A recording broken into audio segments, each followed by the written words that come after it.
I'm sorry, Dave. I'm afraid I can't do that. Je vais lui faire une offre qu'il ne pourra pas refuser. Can she be late for her cinema show? Antoine Doinel, Antoine Doinel, Antoine Doinel, Antoine Doinel, Antoine Doinel,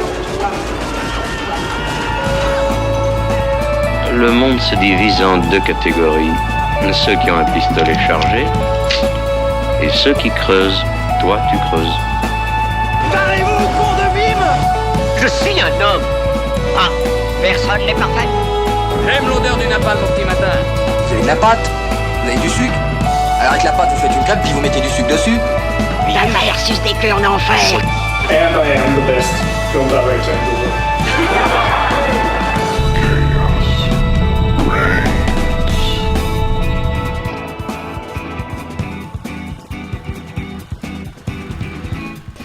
Bonsoir à toutes et à tous et bienvenue dans The Cinema Show sur Radio Campus Montpellier.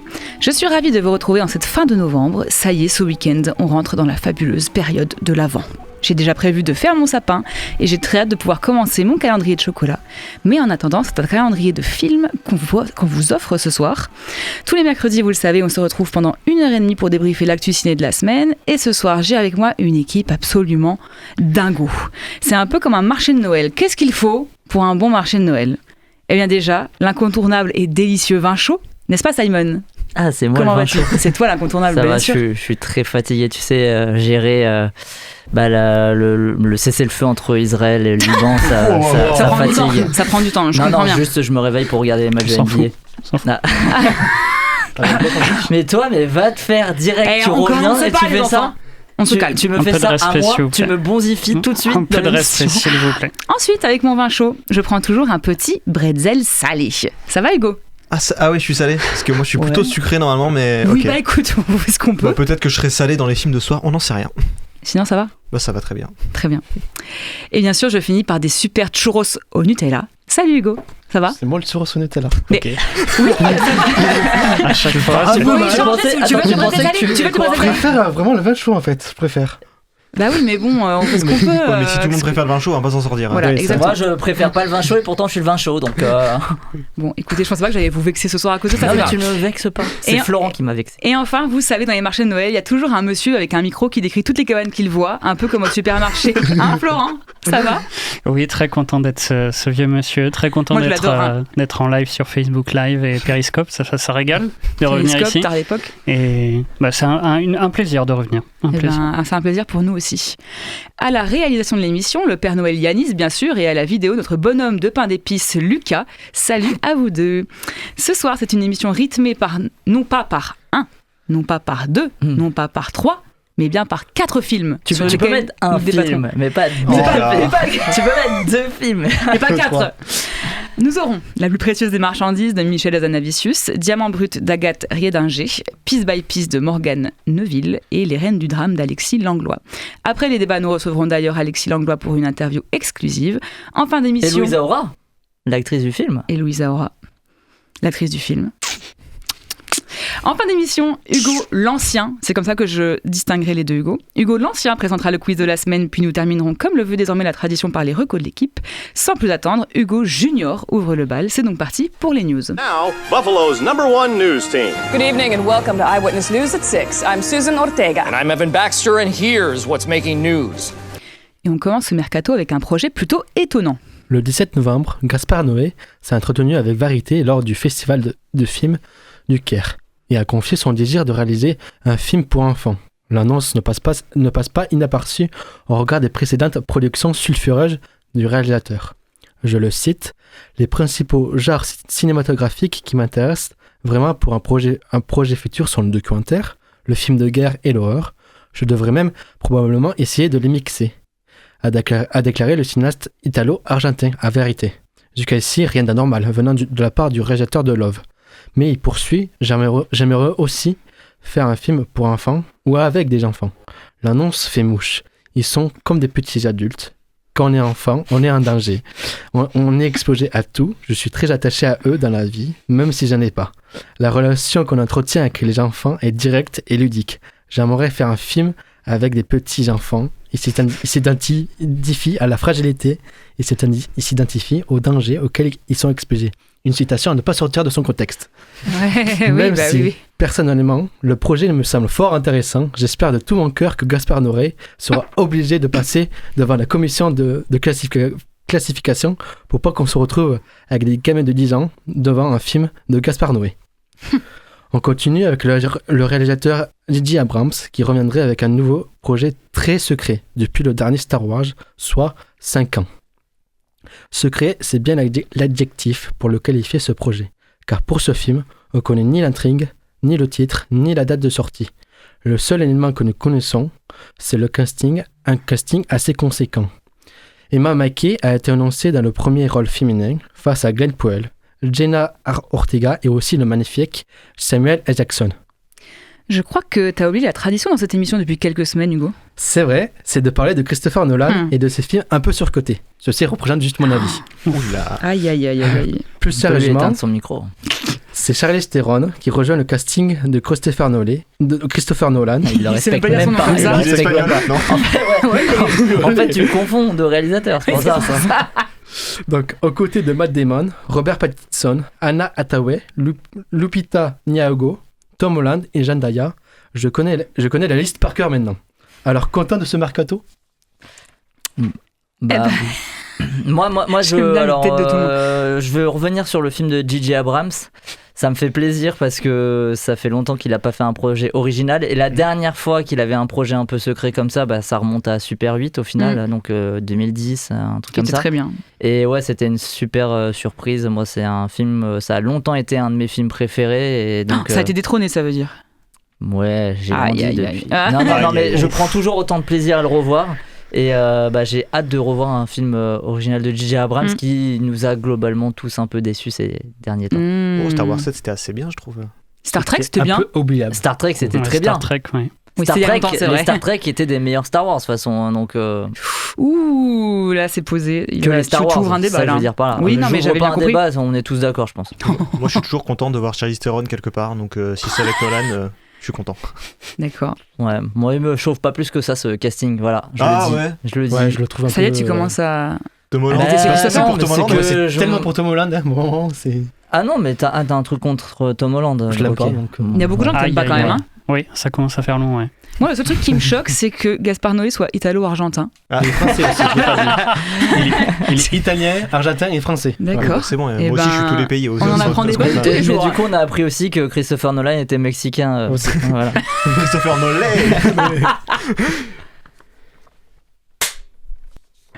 On continue ces news avec les films européens et de leur succès critique, non pas de leur succès critique, mais de leur échec au box-office mondial. Le cinéma européen est bien représenté dans la course aux Oscars cette saison, avec notamment la comédie musicale Transgère, Emilia Pérez, de Jacques Audiard, le thriller papal Conclave d'Édouard Berger, ou la satire de l'horreur corporelle de Coralie Farja, Je Substance. Tous ces films ont réussi avec des succès critiques, plusieurs récompenses notamment à Cannes.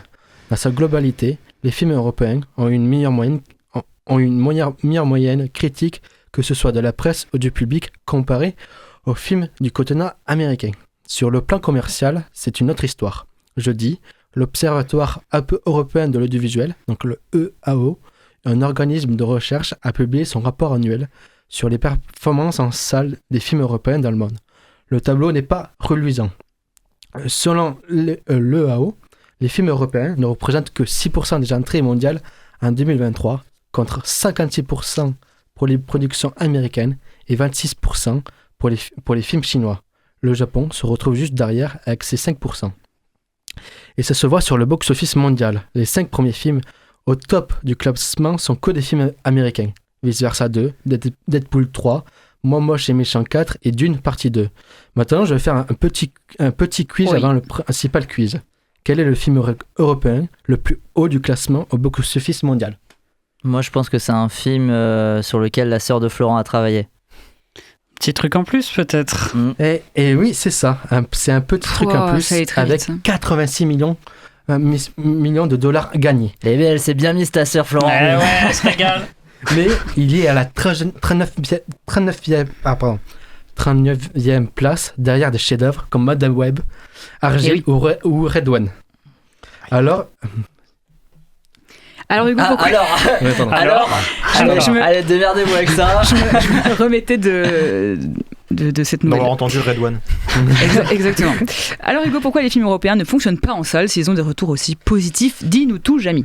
On peut trouver 5 raisons de cet échec au box-office des films européens, qui est expliqué par l'article The Hollywood Reporter. Le premier axe, c'est le soft power culturel américain. C'est évident, mais la culture américaine s'est déjà bien installée dans le monde du cinéma européen et que les spectateurs vont en priorité voir des films américains. Le deuxième axe, c'est que nous avons moins de blockbusters européens. Forcément, le cinéma européen fait moins d'argent et donc produire des blockbusters fait moins d'argent et produit des blockbusters qui sont plus durs à financer. Nous ne pouvons pas rivaliser avec la multitude de films à gros budget d'Hollywood. Le troisième axe, presque le plus important, c'est la forte présence des plateformes. Pourquoi sortir un film étranger en salle aux États-Unis avec des coûts en plus, alors qu'on peut sortir un film sur une plateforme de streaming et toucher le monde entier? C'est le cas avec Emilia Pérez, sorti sur Netflix US. Le problème avec le streaming, c'est la surconsommation de produits et qui ne va pas rester dans les mémoires aussitôt. Le quatrième axe, c'est tout simplement la langue. Un film en anglais va toujours plus se vendre qu'en français, espagnol ou allemand. Moi-même, j'ai toujours une préférence pour regarder des films dans ma langue natale. Et en plus de se rejeter le problème de la langue, les Américains sont très frileux de regarder des films avec des sous-titres. Et le cinquième axe, c'est la zone de confort. Il est très difficile de changer les habitudes des spectateurs, surtout avec une autre culture européenne, par exemple. En résumé, les films européens sont des plats d'un restaurant à 3 étoiles qui ne se vendent pas, alors que le cinéma américain crée des films réchauffés qui se vendent beaucoup. Est-ce que vous avez une solution pour mieux vendre nos films européens? C'est ici qu'on va régler la crise du film européen. Il y a aussi un truc, j'ai l'impression qu'il y a, selon les pays, il y a des films qui passent plus ou moins bien. Je prends l'exemple d'Emilia Pérez qui a été extrêmement acclamé en France. Et j'ai vu passer des retours sur les réseaux sociaux, je crois que c'était des Mexicains qui parlaient du film, en plus ça les concerne un peu parce que le film se passe là-bas. Ils se faisaient éclater, tout le monde se foutait de la gueule du film. Pour moi c'était à juste titre bien sûr, mais ils trouvaient le film ridicule. Et je me dis, il y a peut-être aussi un jeu où genre en France on est peut-être plus réceptif à Emilia Pérez qu'ils peuvent l'être au Mexique, aux États-Unis. Ouais, c'est toujours sûr qu'il y a une différence de culture. En fait. Oui, bien sûr. C'est notre culture. Puis quand tu dis que les Américains veulent pas lire de sous-titres, bon à un moment donné, qu'est-ce que tu veux qu'on fasse aussi? On peut pas non plus. Ils ont quand même bien aimé Anatomie d'une chute. Bon après c'est à moitié en anglais. Ils ont aimé, mais c'est quand même le succès critique et c'est pas le box-office aussi. Et le truc qui m'a plus choqué, c'est un petit truc en plus qui fait le meilleur box-office des films européens. Et ça, c'est lié à la comédie, mais des films comme Conclave et tout ça, c'est pas forcément diffusé beaucoup aux États-Unis. Voilà. Après, on n'a pas encore ces chiffres forcément à Conclave vu qu'il vient de sortir. Mais j'imagine que ça sera pas non plus la panacée. Mais le problème que tu poses là, en fait, il existe depuis toujours. Donc je vois pas. Non mais c'est sûr qu'on va pas régler aujourd'hui. C'est sûr, on va pas le régler aujourd'hui, on va pas le régler ici. Et surtout, est-ce qu'il a réglé? Est-ce que c'est vraiment un truc à régler? Est-ce qu'on va changer quelque chose? À part le cinéma coréen par exemple, qui est rentré un petit peu aux États-Unis, qui a fait un hold-up à la fin des années 2010, début des années 2020, quel est l'autre cinéma qui est rentré aux États-Unis et qui a pris un peu de place culturellement? Quel est l'autre pays qui a réussi à imposer ça? Le Japon, je dirais. Enfin, un peu le Japon. Peut-être un peu le Japon, mais. Et encore, cite-moi un film japonais qui a fonctionné à mort aux États-Unis. Bah, il y a Godzilla Minus One qui a marché. Qui a marché. Il faut sortir de ton microcosme de mec. Oui, ils ont eu les super effets visuels aux Oscars. Tout le monde s'en. Mais il sent qu'il a énormément rapporté au box-office mondial par rapport à ce qui était prévu comme de base. Ok, mais est-ce que c'est pas un exemple isolé? Bah, c'est possible aussi, oui. Bon, bah voilà, ta gueule. Il n'y a plus aucun doute, l'écriture hollywoodienne alimente l'IA. Depuis que les intelligences artificielles génératives sont présentes sur Internet, les scénaristes hollywoodiens se demandent si leur travail a été utilisé pour les entraîner. Les IA sont remarquablement à l'aise avec les références cinématographiques, et les entreprises semblent les entraîner sur toutes les sources disponibles. Mais il n'y avait aucun moyen de prouver qu'un programme avait été entraîné sur de tels supports. Avec l'article de Jeux Atlantique, on peut désormais dire avec une confiance absolue que de nombreux systèmes d'IA ont été formés sur le travail de scénaristes de télévision et de cinéma. Et le nombre de films épisodes de série est colossale. Une liste de 53 films et 85 000 épisodes télévisés. Elle comprend les textes de tous les films nominés pour le prix du meilleur film de 1950 à 2016. Au moins 616 épisodes des Simpsons, 170 épisodes de Friends, 45 épisodes de Twin Peaks et tous les épisodes de The Wire, les Sopranos et Breaking Bad. Il comprend même des dialogues indirects préécrits provenant des retransmissions des Golden Globes et des Oscars. L'IA peut maintenant tout imiter, que ce soit un gangster de série policière ou un extraterrestre de sitcom. Au plus important, s'il peut reconstituer des émissions entières qui nécessitent autrement qu'une salle de scénariste. Le plus étonnant, c'est comment l'IA utilise toutes ces infos. Ce n'est pas par le script, mais par les dialogues, car en effet, c'est l'IA OpenSubtitles qui utilise tous les dialogues possibles pour forcément créer leur dialogue. Cette IA est utilisée par les grands noms des entreprises qui utilisent des IA comme Apple, Nvidia, Meta, qui n'ont pas encore commenté cette nouvelle, bien évidemment. Cela remet en cause tous les droits d'auteur des scénaristes, leur consentement pour l'utilisation et dans les prochaines années, leur utilité dans le monde du cinéma. On a l'impression que la grève des scénaristes n'a rien changé. Un avis sur les IA qui utilisent les dialogues de films et de séries? Pas hyper pour. Bah c'est comme le problème précédent, on va pas le régler ce soir et non, il va sûrement pas se régler celui-là. Ah oui. Non, ça va être mais exponentiel. Par contre c'est dingue. C'est dingue. Non mais c'est dingue. Ça va vite. Hein. On est. Ça vieillit. Et puis voilà, on s'est dépassé. Il n'y avait pas ça. Bah, non, ça c'est sûr. Ce qui me fait rire, c'est quand même qu'ils se disent ouais, vas-y, on met tous les films qui ont eu des prix au cas où il y a une recette magique dans ces films qui fasse quand il y a des prix automatiques qui vont tomber. Non, ça dépend d'un jury, des sensibilités d'un jury et tout. C'est beaucoup plus complexe que ça, mais ils sont incapables de penser autrement à Hollywood que par le prisme de il y a quelque chose forcément dans ces films qu'on va trouver. Magique. Voilà, il y a la potion magique d'Astérix dans les films en fait. Et on finit par une triste nouvelle. C'est une légende de la comédie américaine qui vient de nous quitter. Jim Abrams est mort et les Jazz ne seront plus. Il avait 84 ans. Abrams est décédé de cause naturelle à son domicile de Santa Monica, a confirmé son fils hier soir.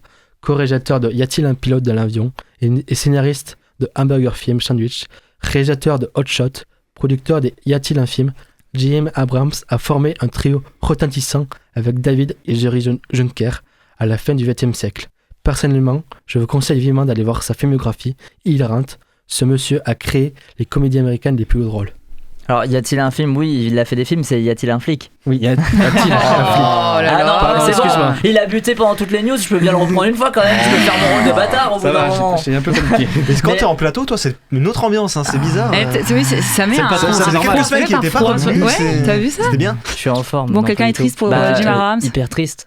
C'était vraiment, moi c'est des films, non mais c'est des films que j'adore, c'est des films que j'adore, donc ouais, hyper triste. Après bon, dernièrement il faisait plus trop de... Ils ont 80 ans en même temps, mais voilà.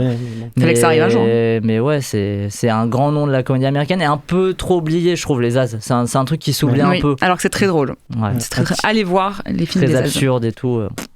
Super. Merci Hugo pour toutes ces actualités. Les news sont maintenant terminées. Passons sans plus attendre à nos débats de la soirée.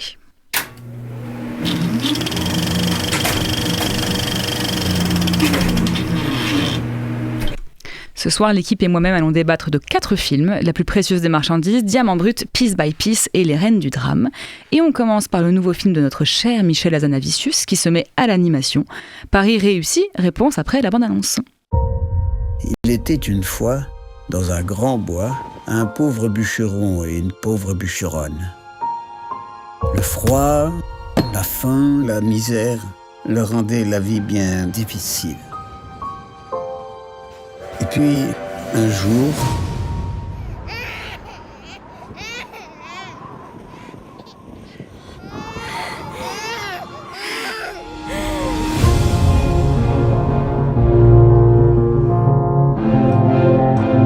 Qu'est-ce que c'est que ça?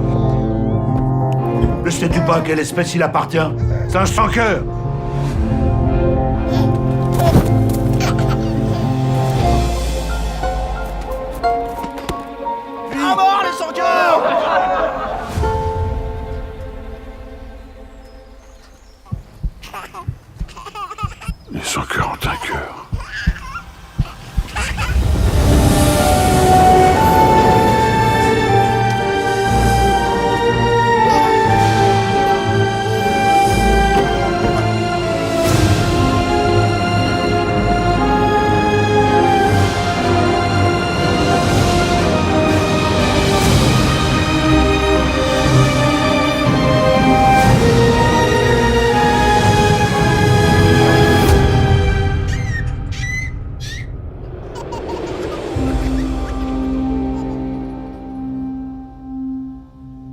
Lors de la Seconde Guerre mondiale, dans une campagne polonaise enneigée, un modeste couple de bûcherons vit dans une petite maison en bois. En face de leur terrain passe un train de marchandises et tous les jours la bûcheronne prie pour qu'une des marchandises alimentaires soit déposée pour eux. Alors qu'elle regarde sagement le train passer, une marchandise semble s'être égarée d'un wagon. Réalisant que c'est un nourrisson, la bûcheronne recueille et élève cet enfant comme sa fille en dépit de son mari. On retrouve au casting vocal Jean-Louis Trintignant dans le rôle du narrateur, Dominique Blanc dans celle de la bûcheronne, Grégory Gadebois dans celui du bûcheron et Denis Podalides pour l'homme à la tête cassée. Florent, je te laisse commencer. Qu'as-tu pensé du film ? Alors déjà, je suis toujours un peu intéressé par Michel Hazanavicius parce que là, du coup, chaque film, il change de genre. En fait, il teste sans cesse des choses. Il faut dire que son incursion dans l'animation, on se la prend un peu dans la gueule quand même. Ce qui est déjà hyper étonnant, peut-être pour ceux qui ne le savent pas, c'est des dessins de Michel Hazanavicius. Donc déjà, il y a une... Ce qui est assez fou. Voilà, il y a une démarche de... Ah d'accord, en plus, il s'est dessiné comme ça, d'accord. Qu'est-ce qu'il ne sait pas faire, en fait ? Et donc, en fait, déjà, la démarche intime de... Déjà, cette histoire, ça parle de la déportation des Juifs pendant la Seconde Guerre mondiale. Et donc, c'est une histoire qui aussi a une valeur... sentimental qui a trait à sa famille, lui qui vient d'une famille d'origine juive, et en plus il se met un peu à nu avec ses dessins, donc je trouve que déjà, rien que le fait que ce film existe, c'est déjà un truc fort, un geste fort de Michel Hazanavicius, et en plus il nous fait un film d'animation, je trouve qu'il y a un rythme qui est assez particulier, qui est pas du tout linéaire comme des films tout faits, des films d'animation du Disney, du gros budget. C'est vraiment, au début, on a même du mal à comprendre le rythme, on a du mal à se mettre dedans, on a du mal à se dire comment le film va tenir sur une simple histoire de... il recueille un enfant qui est dans la forêt et on voit que le bûcheron il n'est pas très content et en fait, il y a des allers-retours géographiques. Je ne sais pas si on pourra tout dire parce que je pense qu'une bonne partie du film vient aussi de la surprise. On ne reste pas bloqué que sur ce sujet que tu as commencé à évoquer, quoi. Mais du coup, il y a cette question du regard, parce que c'est tout le temps ça, c'est le regard des personnages sur d'autres personnages, et même parfois le regard des personnages sur eux-mêmes, ce que j'ai trouvé peut-être un des trucs les plus forts. Et donc c'est assez bouleversant en fait. Quand tu ressors du film, c'est le genre de séance où tu ressors un peu t'as besoin un peu de temps, quoi, avant de reparler, avant d'aller faire un McDo en sortant, quoi. Tu te dis, ouais, d'accord. Après, au bout de 10 minutes, c'est oublié, il y est allé au McDo. Et après, let's go. Et après, on fait autre chose. Et puis, forcément, un peu touché par la voix de Jean-Louis Trintignant, c'est son dernier rôle. Ouais. Et du coup, c'est aussi une voix particulière, je trouve. Enfin, c'est pas une voix hyper limpide, une voix hyper claire, tu vois, c'est une voix incarnée, et je trouve que c'est à l'image de tout le film qui est très, très incarné, très, très vivant, et qui a vraiment sa patte, et ça fait plaisir de voir ça. C'est une vraie voix de conte de fées, en fait, je trouve. J'ai vraiment l'impression que c'est quelqu'un qui me raconte quelque chose et pas qui m'explique quelque chose, en fait. J'ai vraiment l'impression d'entendre, je sais pas, un grand-père qui raconterait l'histoire à ses petits-enfants. De fait, je pense que c'est le but, puisque c'est une adaptation d'un conte de Grunberg, et je suis d'accord avec toi, Florent, le film dure 1h21, t'as l'impression qu'il se passe 1000 choses dedans. C'est très généreux et très fourni.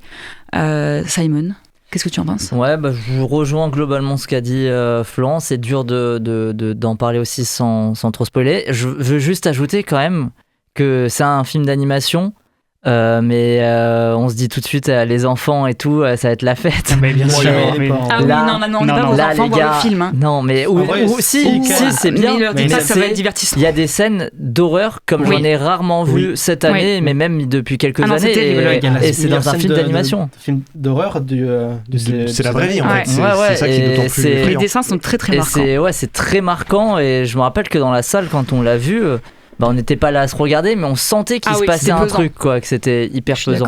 Et puis oui, voilà, comme tu l'as dit, Florent, aussi voir un cinéaste se renouveler comme ça, prendre des risques, aller dans d'autres directions et tout. Et c'est vrai que Michel Hazanavicius, en vrai, il en a pris des risques. Ça a été bon, ça a été parfois très mauvais.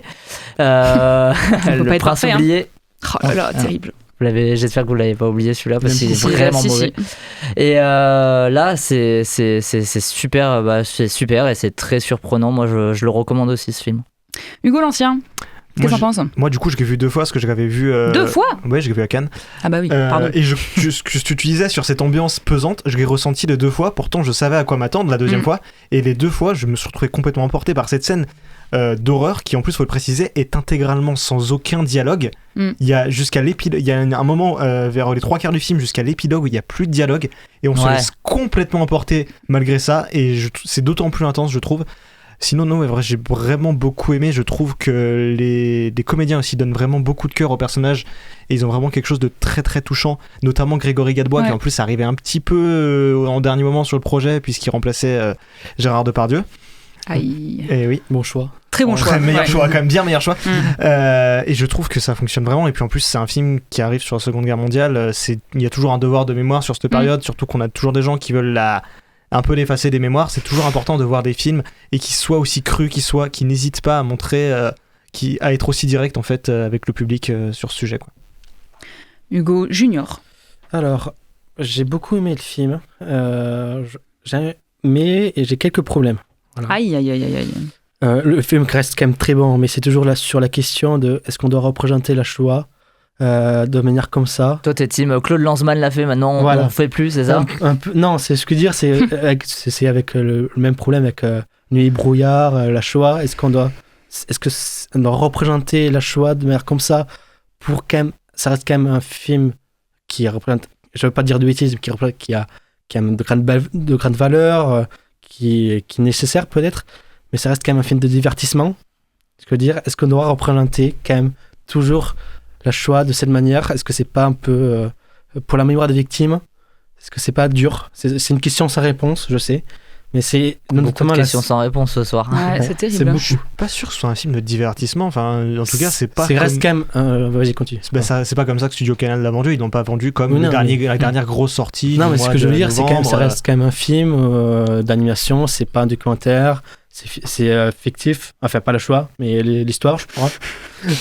Mais toi, ça te gêne que sur ce sujet-là? Non, oui, un peu. C'est la scène où c'est la meilleure scène du film qui me gêne un peu. Je trouve la scène. On peut dire qu'on spoil un peu et mais la scène d'horreur, je peux même pas la décrire. On voit un tas de. En tout cas, on voit ce qui se passait dans les camps de concentration. Quoi. C'est presque expérimental en fait. C'est presque expérimental. Oui, complètement. Mais en même temps, comme le disait Florence, ça reste un film assez intime pour Michel Hazanavicius. Je suis d'accord, ça aussi. Donc, est-ce que c'est pas un devoir de mémoire pour lui-même avant de l'être pour la société, pour le monde, quoi? Oui, donc en fait, le film est très bien, mais il pousse à quand même une réflexion sur ça et sur la représentation de la Shoah. Voilà. Eh ben écoutez, allez voir le film et vous ferez votre propre avis. Attention, dans le chat, on est en train de te dire, Hugo, que tu étais à deux doigts du problème diplomatique. Du glissement de terrain. Du point de détail problématique. Oula. Passons maintenant au deuxième film de la soirée, le premier long métrage d'Agathe Riedinger. J'espère que je le dis bien, je ne sais pas en fait. Riedinger. En compétition au Festival de Cannes, Diamant Brut. Coucou mes bébés, grâce à l'émission, vous allez vraiment m'aimer. Je suis un soldat et cette revanche, on va la faire ensemble. Oui, Alexandra Ferrer, je suis directrice de casting pour la société Starshine qui produit des émissions de télé-réalité. Voilà, je vous appelle parce que la vidéo que vous nous avez envoyée nous intéresse beaucoup. Ce serait bien qu'on se rencontre. Vous me rappelez ? Je m'appelle Liane Pougy, j'ai 19 ans. Pourquoi tu veux faire de la télé-réalité ? Oh, ça, c'est ma collègue! Je vais devenir la Kim Kardashian française, tu vas voir. Ça, j'aime trop, elle me chavire. On vous fabrique un bagage pour que vous trouviez un vrai travail. C'est un vrai travail, la télé. Il y a des contrats, je vous signale. Je vois pas bien l'utilité de tout ça. C'est utile parce que ça fait rêver les gens. Elle fait 15 000 € par poste. Sur les réseaux, elle se fait terminer H24. Il y a plus de mauvais buzz aujourd'hui. Mon destin, je le travaille. Le reste, c'est Dieu qui donne, frère. On est collègues de galère, toi et moi. Je me rappelle de toi. Ça va, là, ça? T'as fait le casting, là. On commence déjà par t'habiller normalement. On dirait une Barbie. Regarde, il y a 50 000 personnes qui m'aiment, ok?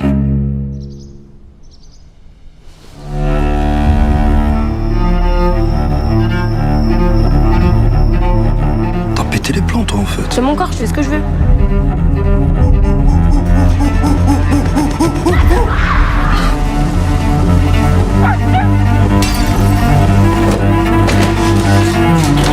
Puis je peux faire ton garde du corps. J'ai pas besoin d'homme pour me protéger. Tu fais quoi si t'es pas prise? Si je l'ai pas, je me tue.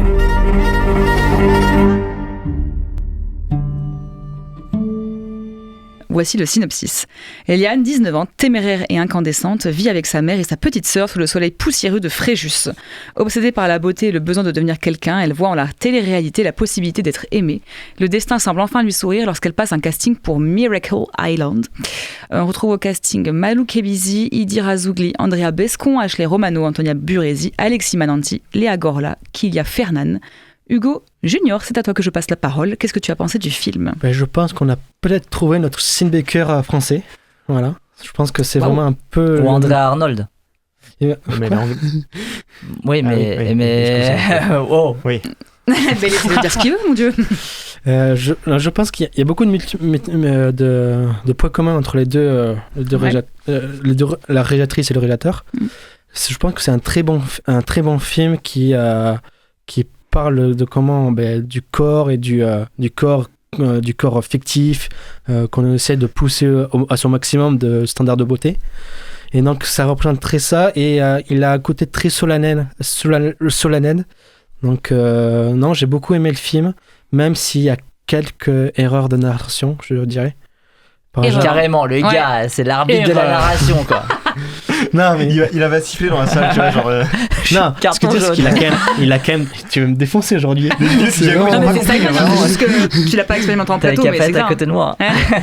Non, ce que je veux dire, c'est que... d'habitude. Tu vas essayer de passer une ou pas? C'est comme s'il n'était pas là. C'est qu'il y a quand même des défauts dans son histoire, notamment je pense que la forme d'histoire d'amour est un peu trop artificielle. Voilà, c'est tout ce que j'avais à dire sur le film. Sinon je vais me faire défoncer encore. Florent, toi et moi, on vient de pas loin de Fréjus. Oui. Qu'est-ce que tu as pensé du synopsis déjà qui dit Fréjus poussiéreux? Ouais, voilà, exactement. Déjà pas de respect. Et puis les images sur Fréjus. Du sud de la France, quoi.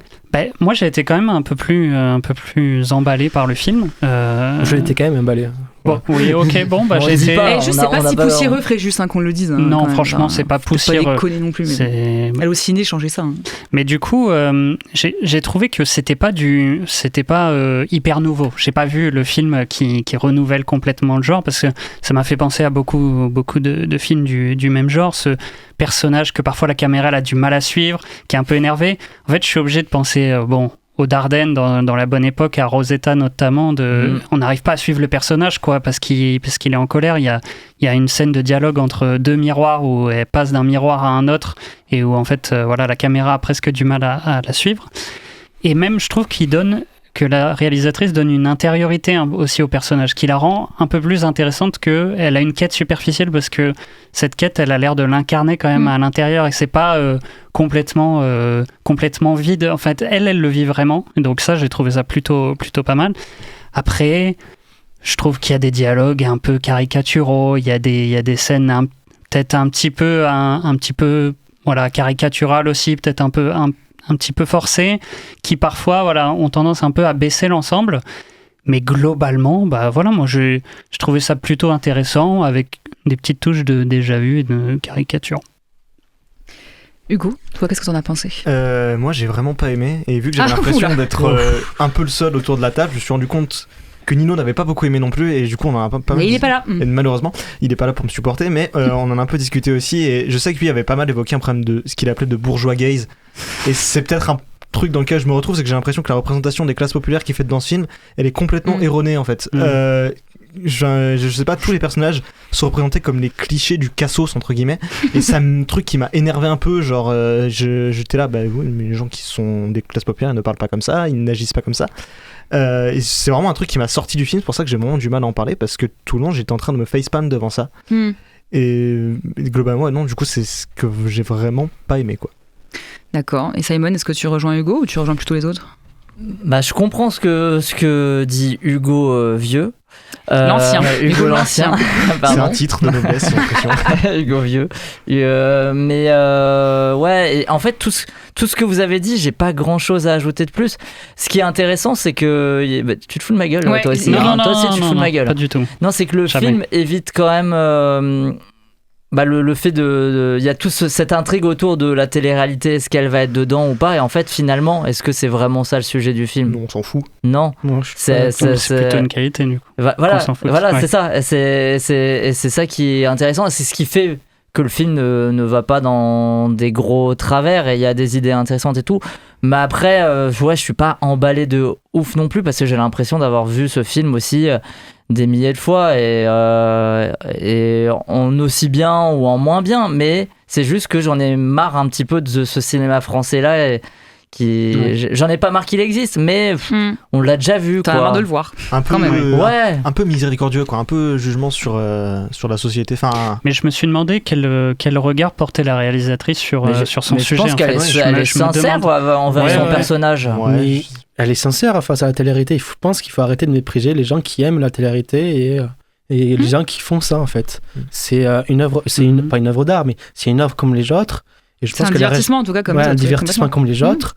Et je pense que la réalisatrice reste quand même reste un message quand même bienveillant sur la télé-réalité, malgré ses défauts quand même dedans. Voilà. Mais en fait, c'est la critique plutôt l'accès pour y aller dans cette télé-réalité et pas la télé-réalité à elle-même, je pense. Oui, et même quand même ceux qui l'entourent, tu vois, la scène où elle passe son casting et tout, elle est claire là-dessus. Elle est enfermée dans un truc qui va pas. Ouais. Bon, comme vous pouvez le voir, l'équipe est mitigée sur le film, donc ce qu'on peut vous conseiller, c'est d'aller le voir et de vous faire votre propre avis. Vous nous direz ce que vous en avez pensé. Avant de poursuivre ces débats, je vous propose de nous écouter une petite chanson d'un tout petit artiste. Vous verrez, c'est de niche. On s'écoute tout de suite Piece by Piece de Pharrell Williams et Princess Anne High School Fabulous Marching Cavaliers. Et on revient juste après.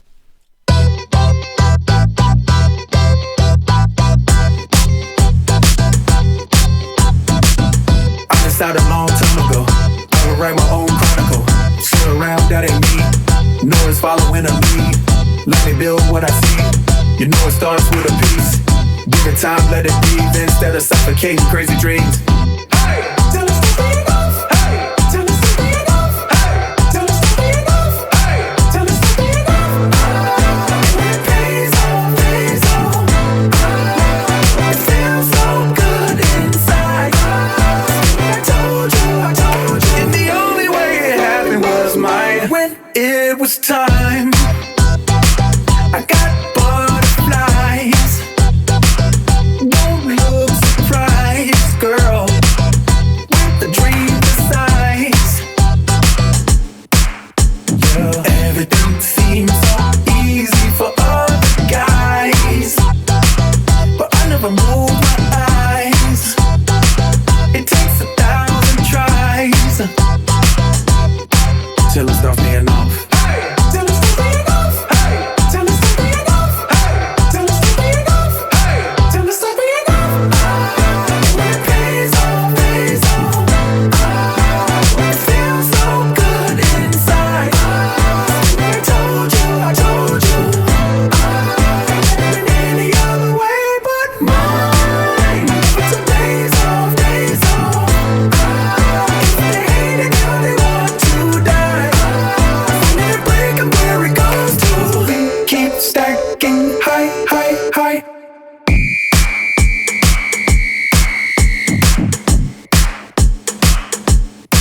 Piece by piece, piece by piece, piece by piece, piece by piece, piece by piece, piece by piece, piece by piece, piece by piece.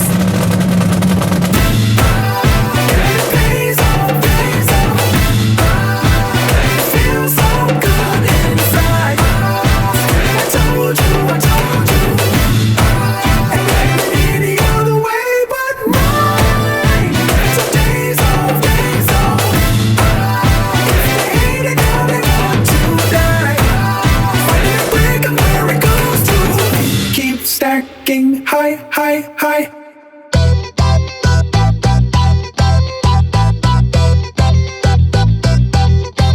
Piece by piece, piece by piece, piece by piece, piece by piece. On continue les débats de la soirée avec un nouveau film Lego. Mais cette fois, petite subtilité, il s'agit d'un documentaire réalisé par Morgan Neville et pas sur n'importe qui. Vous avez deviné, j'imagine. Bande annonce. Go ahead on the set. Keith Farrell. Hey, how you doing, man? You know, it'd be cool as if we told my story with Lego pieces. Seriously? Yes. Lego. Just be open. It might seem crazy what I'm about to say. When I was a kid, I knew I was different. And people would say, oh, that's an odd child. And that crushed my spirit. But I loved music. It was mesmerizing to me. I would see beautiful hues of light cascading. I just thought that's what all black kids did, stared into the speaker like, whoa. She's up all night to the sun. Music was just coming out of me. I need to show the world what I can do.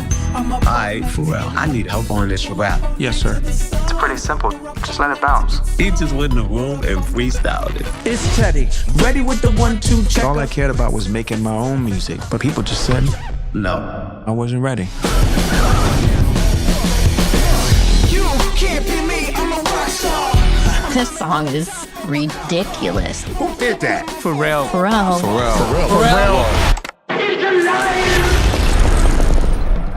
Wow.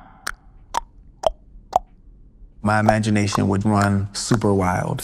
Dun, dun, dun, dun, dun. Drop it like it's hot. I was always a bad gangster, but you brought out a smile. Hell yeah. It might seem crazy what I'm about to say. That feels great. Clap along if I firmly believe that everybody has talent, beauty, and potential. Keep open our eyes to a whole different perspective. Thank you, Pharrell. Clap along if you know what happiness is to you. Woo! Holy moly, guacamole. Legendary story, yeah?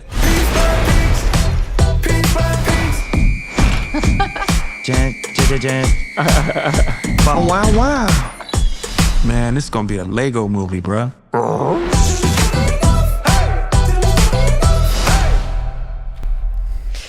Piece by Piece suit le voyage dynamique et l'évolution du musicien Pharrell Williams, durant lequel il croise entre autres Morgan Neville, Gwen Stefani, Kendrick Lamar, Timbaland, Justin Timberlake, Busta Rhymes, Jay-Z et Snoop Dogg. Ce film explore un procès d'imaginatif et de création de sa vague artistique de star chanteur Processus. Ouais, mais écoute, j'ai copié halluciné, mais le process. C'est pas écrit comme ça, malheureusement. Ouais. Et de création de sa vague artistique de star chanteur durant son enfance à Virginia Beach. Donc on retrouve tous les gens que je viens de citer au casting. Hugo l'Ancien, c'est toi qui commences. Alors, est-ce que c'est un bon film Lego ? Alors moi j'aime beaucoup la grande aventure Lego et Lego Batman. J'ai pas vu Lego Ninjago qui est le dernier qui existe dans ce film-là. C'est l'univers Lego quoi.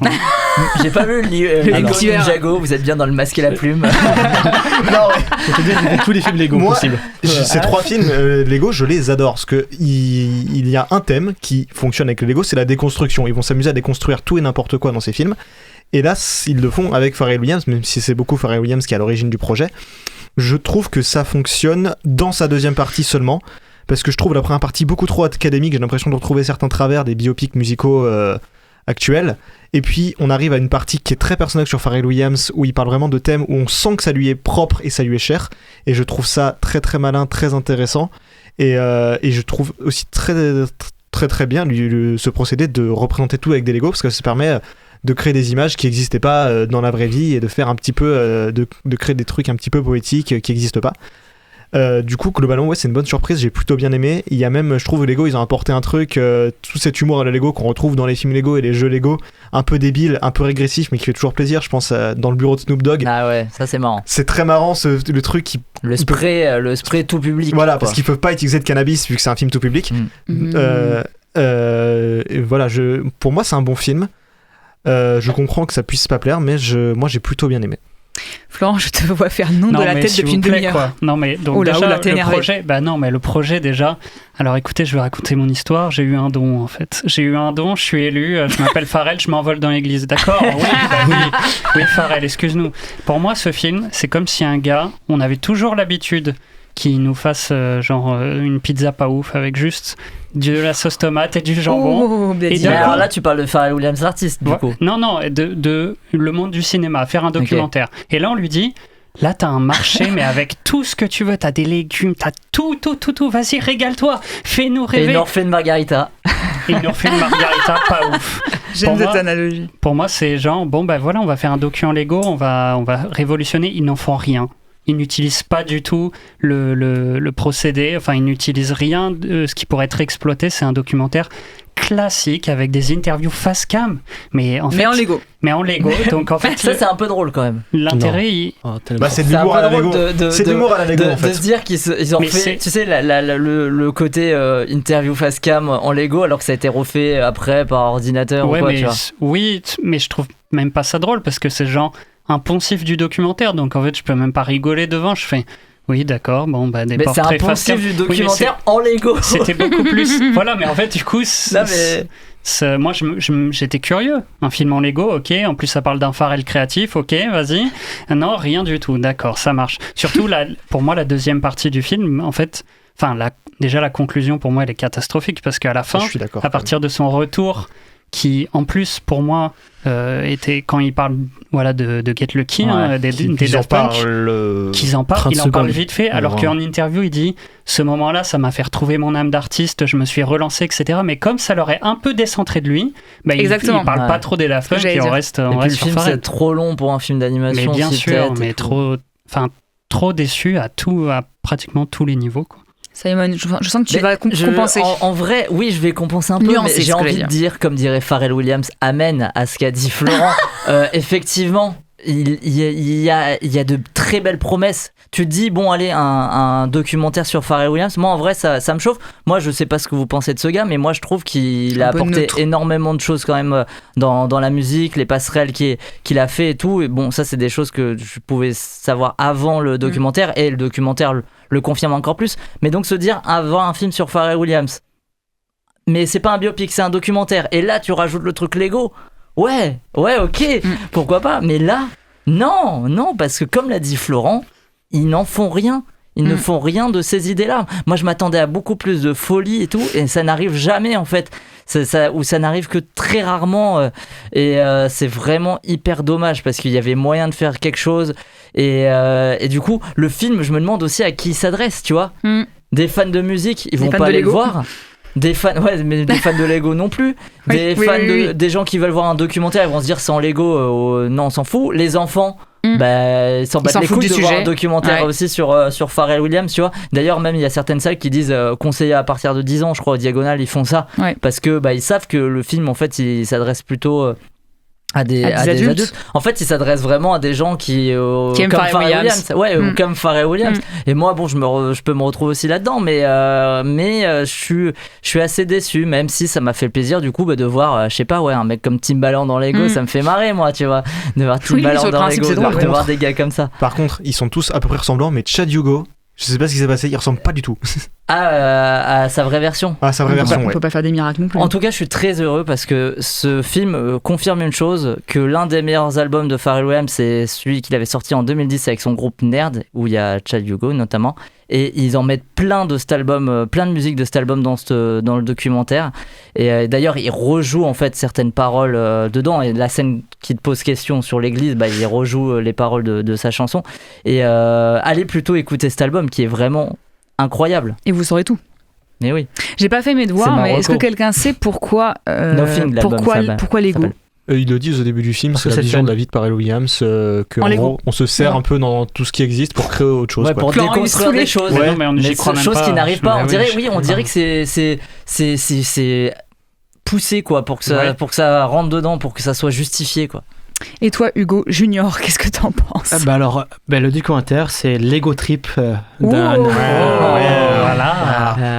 artiste qui n'a plus de succès. De la formule. C'est un des titres de l'OST d'ailleurs. C'est vrai? Ouais. Il s'appelle Lego Trip. Où il a un trophée dans le film où il y a écrit Lego Trip. Voilà. Ouais. Donc, le film, c'est Pharrell Williams, très prétentieux, qui se croit être Jésus de la musique. Ouais. Vraiment, il sauve ses potes avec la musique. C'est gênant un peu. Il est relou dans le film. Il est lourd. Il est lourd. Mais heureusement qu'il y a la petite remise en question vers la fin. Dure 5 minutes. Ça dure 5 minutes. 5 minutes. Alors, ça dure 5 minutes, il y a les Daft Punk qui viennent le sauver. Je suis en dépression, j'ai plus d'inspiration. Les problèmes de millionnaire, ça me. Voilà. J'en ai un peu rien à faire en fait. Voilà. Et même sur si t'as envie d'apprendre des choses sur Pharrell Williams, je trouve que le film il est quand même beaucoup trop éclaté. Tu sais pas trop en quelle année tu te trouves, tu sais pas trop à quel point il est connu aussi à ce moment-là, parce que bon, Pharrell Williams d'abord il était connu en tant que producteur et puis ensuite en tant que star, et c'est que sur le tard qu'il est devenu vraiment très connu lui tout seul. Et du coup t'arrives pas à jauger tout ça. Est-ce que ça vient peut-être du fait que ça soit en Lego, peut-être aussi? Bah oui, ce que j'allais dire, oui. C'était plus difficile de faire sentir la temporalité. Et j'aimerais parler d'une séquence qui avait une bonne intention, mais c'est la scène de Black Lives Matter. Elle est très bien, hein, mais tu ne censures pas All Right de Kendrick Lamar. Mais parce que c'est pour que ça soit tout public. Oui. Mais soit tu la mets pas, soit tu fais pas tout public et tu mets la chanson en entière. Censure, c'est là, c'est toujours la clean version, quoi. C'est la clean version et ça ne fonctionne pas. Et c'est même, j'aimerais pas être Kendrick Lamar à sa place. Parce que la vulgarité dans cette musique-là est importante. Et elle dénonce quelque chose. Et l'enlever, c'est enlever ce qui dénonce un peu. Voilà. Je comprends. Voilà, mais après, il y a le clip de All Right en Lego avec Kendrick Lamar. C'est marrant. Ouais, il y a plein de clips en Lego. Non, mais même ça, c'est du fan service pour Pharrell Williams. J'ai l'impression que ce film est que pour lui. Voilà. Bah, je pense que ça, moi, ça m'a fait l'air d'avoir résumé le projet. Mais... Ou voir le clip de Gwen Stefani, All Bad Girl en Lego, oui, des trucs comme ça, ouais. Bon, écoute, c'est comme vous le voyez. On se concentre pas assez sur la musique aussi, je trouve. Et c'est dommage parce qu'il en fait tout un flanc de la musique, mais. Bon, bah, allez voir et puis voilà, qu'est-ce que vous voulez qu'on vous dise? Si vous êtes fan de Lego, peut-être vous aimerez pas. Si vous êtes fan de Pharrell, peut-être vous aimerez pas non plus. Voilà, donc bon, faites comme vous voulez. On termine ce débat avec le premier long métrage musical d'Alexis Langlois, Paris brillant ou fausse bonne idée. Réponse après la bande-annonce. La musique ne nous séparera jamais, ok? On va se faire une promesse. Quoi qu'il se passe, on reste ensemble.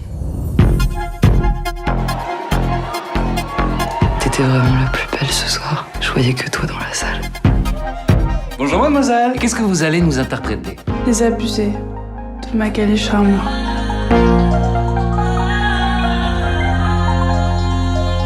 Ma petite Mimi, mais vraiment, il n'y a pas à dire, vous avez une voix, hein, mais vous n'avez aucune personnalité. Je sais pas bouger, je vais me faire tâche, c'est sûr. Si tu veux, je peux te montrer 2-3 trucs. Et pendant la finale, il n'y aura plus que toi et moi.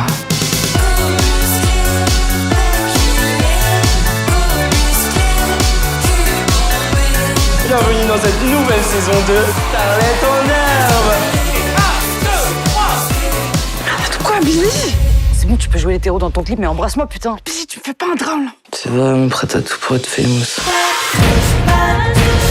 Tu vas vivre ta vie de diva, et moi je vais rester dans ce squat pourri. Tu m'oublies, tu m'oppresses, tu m'étouffes.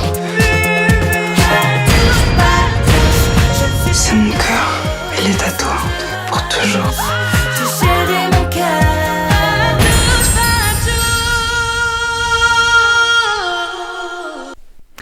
2055, Stevie Shady, youtubeur hyper botoxé, raconte le destin incandescent de son idole, la diva pop Mimi Madamour, du top de sa gloire en 2005 à sa descente aux enfers, précipitée par son histoire d'amour avec l'icône punk Billy Kohler.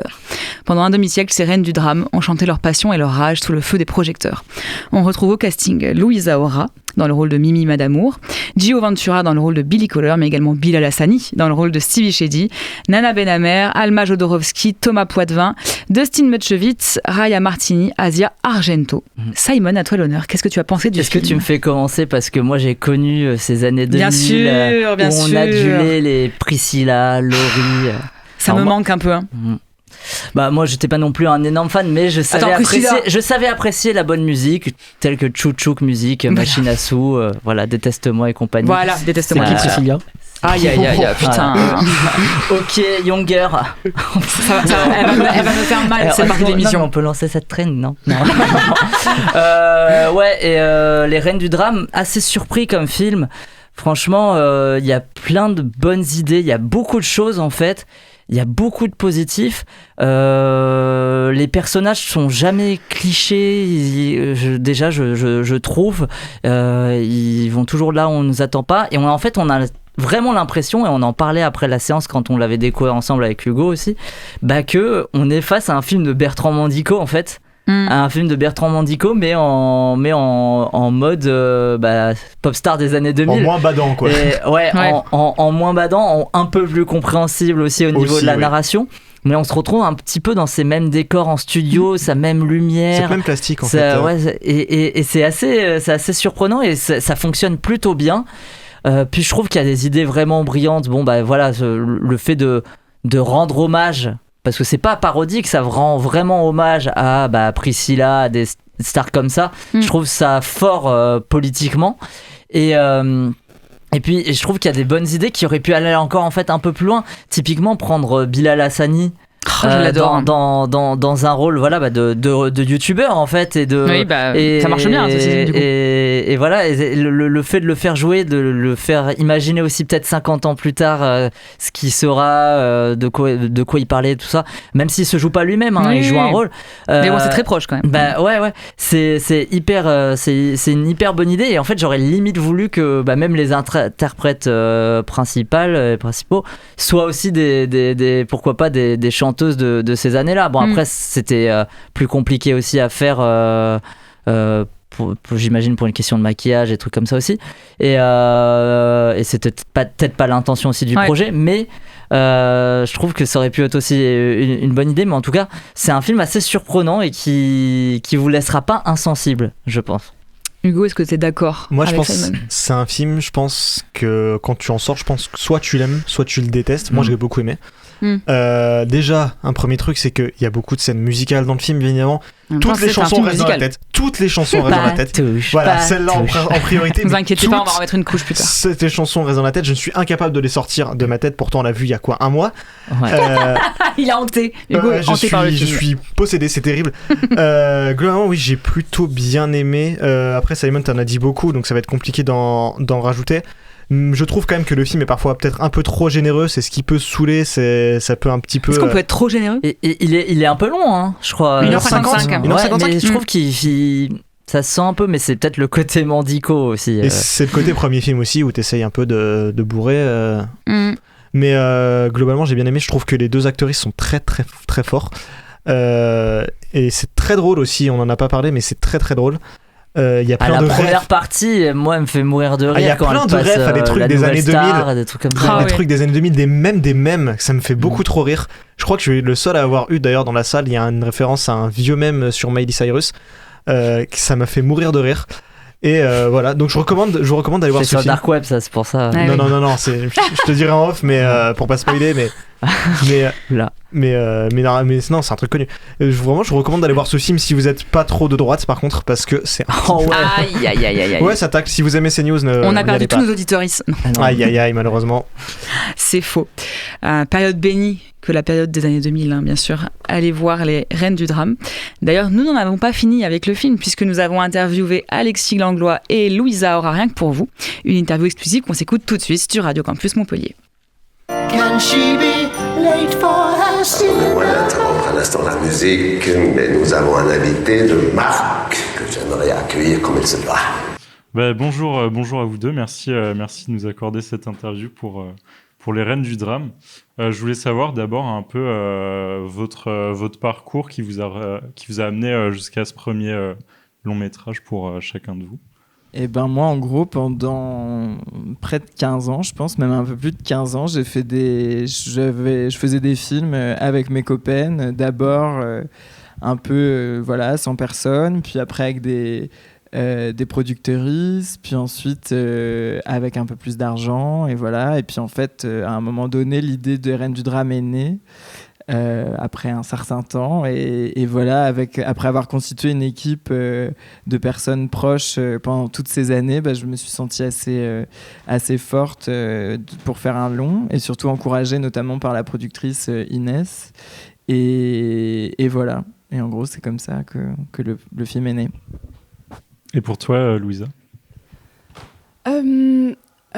Alors moi de base j'ai jamais cherché à être actrice. J'ai fait des études de cinéma à Paris 8, mais c'était plutôt du cinéma théorique, donc histoire du cinéma, analyse, scénario, etc. Et aussi des études de lettres, parce que moi du coup ma vocation c'est toujours de devenir plutôt scénariste. parce que j'écris beaucoup et j'écris aussi beaucoup de poésie. Et pour l'acting, c'était un peu par hasard. Je me suis fait repérer par un agent, du coup mon agent, à une avant-première, et c'est lui qui m'a envoyé sur le casting des Reines du Drame. Alexis, tu as écrit le film avec Carlotta Coco et Thomas Colino. Comment est-ce que ça s'est passé, cette collaboration ? Eh ben, ça s'est passé... Carlotta, quand je dis que je fais des films avec des copaines, on se connaît depuis qu'on a 15 ans, donc ça fait un certain temps. Et on a commencé à faire des courts-métrages ensemble, on faisait du théâtre. Et Carlotta, on a coécrit des choses ensemble. Ensuite, elle a joué dans des cours, on a co-réalisé des cours. Enfin voilà, c'est un peu mon alter ego, mon binôme, mon âme sœur. D'ailleurs, le film lui est dédicacé. Et voilà, Carlotta, on a toujours fait des choses ensemble. Et c'est vrai que depuis le dernier court-métrage que j'ai fait qui s'appelle Les Démons de Dorothy, on coécrit vraiment, enfin voilà, on signe ensemble les choses, notamment ce film. Et pour ce film-là, comme on n'est pas à proprement parler scénariste, on fait des choses, mais on n'avait pas forcément une formation de scénariste à proprement parler. Là, il était clair que pour travailler la dramaturgie d'un long métrage, tenir sur 1h30, voilà, c'est pas comme, un peu plus d'ailleurs, c'est pas tout à fait comme un cours d'une 20aine de minutes. Donc, on a rencontré Thomas, d'une autre manière. On était déjà amis avant de travailler avec lui, et ça nous paraissait la personne idéale pour venir dans la team, pour justement arriver avec à la fois plein de références communes, notamment sur le cinéma queer, etc., mais aussi venir peut-être avec une expertise plus de scénariste à proprement parler, quoi. Est-ce que c'est un film qui a été difficile à faire produire ? Est-ce qu'il a fallu faire des concessions ou pas ? Eh ben oui, effectivement, ça a été très difficile. Déjà, je pense que chaque premier film... particulièrement quand on vient pas d'un milieu de cinéma, puis aussi quand on fait des films queer, c'est jamais facile. Après, faire des concessions, je pense pas. Je pense que là, j'avais la chance d'être entouré des gens qui comprenaient le projet, des gens qui soutenaient le projet. Et donc non, l'idée c'était on va tout faire pour que le film existe comme on a envie qu'il existe. Donc oui, ça a été difficile de le produire justement parce qu'on n'a pas voulu faire trop de concessions. Et puis après, on voulait aussi que ça soit un film romantique. L'idée c'était quand même que les gens soient touchés par l'histoire d'amour. Il n'était pas question de faire un court-métrage d'1h30. Donc c'est-à-dire qu'on s'est plié à l'exercice de faire un récit plus long parce qu'aussi l'histoire le nécessitait. Mais par contre, concession, je crois pas, quoi. Mais par contre, très difficile à faire produire. Le monde français du cinéma, au même titre que le reste du monde d'ailleurs, mais n'est pas toujours très queer feel, quoi. Et on a entendu des phrases de type on aurait plus cru à l'histoire si c'était une histoire entre un homme et une femme. Qu'est-ce qu'on a entendu ? Enfin bon, bref, ça serait très long. Puis d'ailleurs, je l'ai dit dans plein d'interviews. Donc oui, c'est difficile de produire des films comme ça. Louisa, c'est ta première expérience de tournage déjà, je sais pas. Ouais. Je voulais savoir du coup, comment est-ce que ça s'était passé pour toi cette expérience ? Je trouve que ça s'est très très bien passé. Je travaillais avec une équipe qui était incroyable. J'avais plus l'impression de travailler avec une grande famille et des amis, quoi. Donc c'était très agréable. C'était quand même très éprouvant parce que c'était mon premier rôle et comme je disais tout à l'heure, j'avais pas anticipé que ça pouvait être aussi fatigant. Donc je pense que c'était un peu la seule difficulté, quoi. Mais sinon, le tournage en soi était super agréable. Ça s'est très bien passé. Et puis on avait beaucoup travaillé avant, on a fait beaucoup de répétitions, donc on a eu le temps vraiment d'apprendre à se connaître, de construire une relation solide, et du coup, Gio et moi, on comprenait Alexis vraiment très bien. Elle nous soufflait des petits mots à l'oreille du genre « Vas-y, plus fort, plus de crise d'angoisse ». Du coup, c'était plus facile. C'était bien plus facile comme ça. C'était très bien, ouais. Alexis, par rapport à tes inspirations un peu, est-ce que tu as eu des inspirations autour du cinéma queer Qu'est-ce que c'est un peu ta vision de ce cinéma Est-ce que tu as voulu y apporter des nouvelles choses Je je pense que le film, il est pétri de plein de références et je crois que c'est aussi quand je fais des films, je pense vraiment qu'on fait rien sans rien. Enfin, en tout cas, je travaille vraiment à partir d'images ou de souvenirs de films ou de souvenirs de plein de choses. Ça peut être un clip, ça peut être un sentiment, voilà. Et donc c'est vrai que le film est pétri de plein de références, mais elles sont très diverses. Il y a aussi bien du cinéma classique hollywoodien comme Star is Born de Cukor avec Judy Garland qui est très importante pour moi, Brian De Palma, par exemple Phantom of the Paradise, enfin les films de De Palma en général, mais peut-être celui-ci en particulier. Et aussi évidemment le cinéma queer qui me berce depuis le début de ma vingtaine, donc comme Araki ou comme John Waters, voilà pour ne citer que. Mais donc oui, le film a plein de références. Et après, est-ce que je pense apporter quelque chose de nouveau ? Ça, je sais pas, je pose pas les questions dans ce sens-là. Je crois que le film essaye vraiment plutôt de créer une continuité. Il essaie pas de créer un truc. Et moi, c'est plutôt le film célèbre justement toutes les personnes qui ont fait des choses avant, qui nous permettent aujourd'hui à nous d'exister. Donc, c'est pas tellement en ces termes-là que j'imagine. C'est plutôt genre de continuer la route que les gens ont commencé à dessiner, quoi. Parmi toutes les références du film, il y a énormément de références à des émissions de télé des années 2000, par exemple.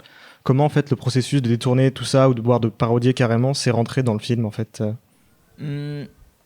En fait, je pense que, je sais pas si c'est littéralement parodié, je dirais, mais en tout cas, c'est le film, il était vraiment pensé dès le début comme un conte. Donc voilà, il y a même le livre qui s'ouvre, le classeur de Mimi, le classeur de Stevie, et c'est comme le livre de Podane, par exemple.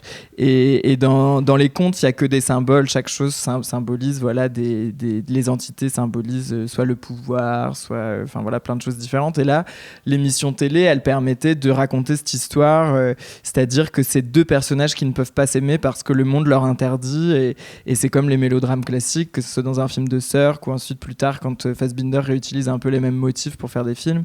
Donc oui, il y avait vraiment cette volonté de faire un conte qui soit universel, et ensuite le décor, là c'était vraiment le fait que ça se passe dans les années 2000.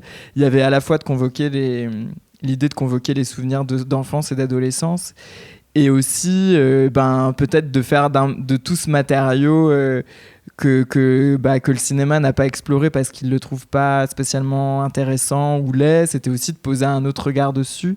Et après, l'aspect parodique, je sais pas, je pense que ce qui est parodique dans le film, c'est même pas vraiment parodique, mais c'est plutôt comment ce système-là, comme tout autre système, crée des normes, et comment la norme va détruire des personnages ou des personnes, quoi. C'est plus ça. Donc c'est plutôt comme des entités. Moi, je les vois plutôt notamment les deux jurés, même si Magali c'est un peu différent, mais plutôt comme des méchants de Disney, quoi. Plus ça que des parodies.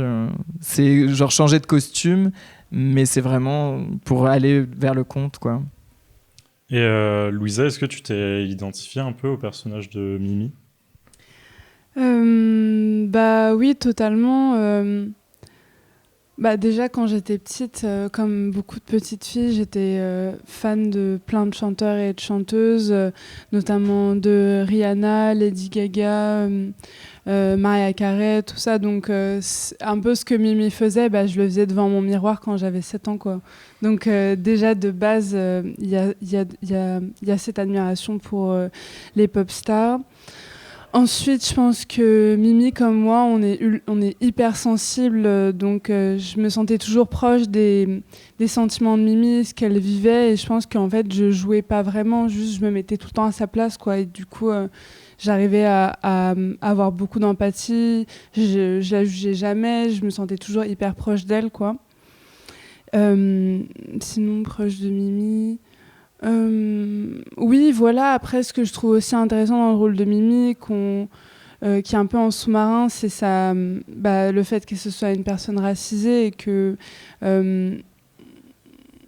oui, il y a tout un sujet sur les cheveux dans le film. Donc au début, elle a cet afro, puis des tresses, et puis dès qu'elle devient une pop star, il faut qu'elle ait les cheveux lisses. On essaie un peu de la blanchiser.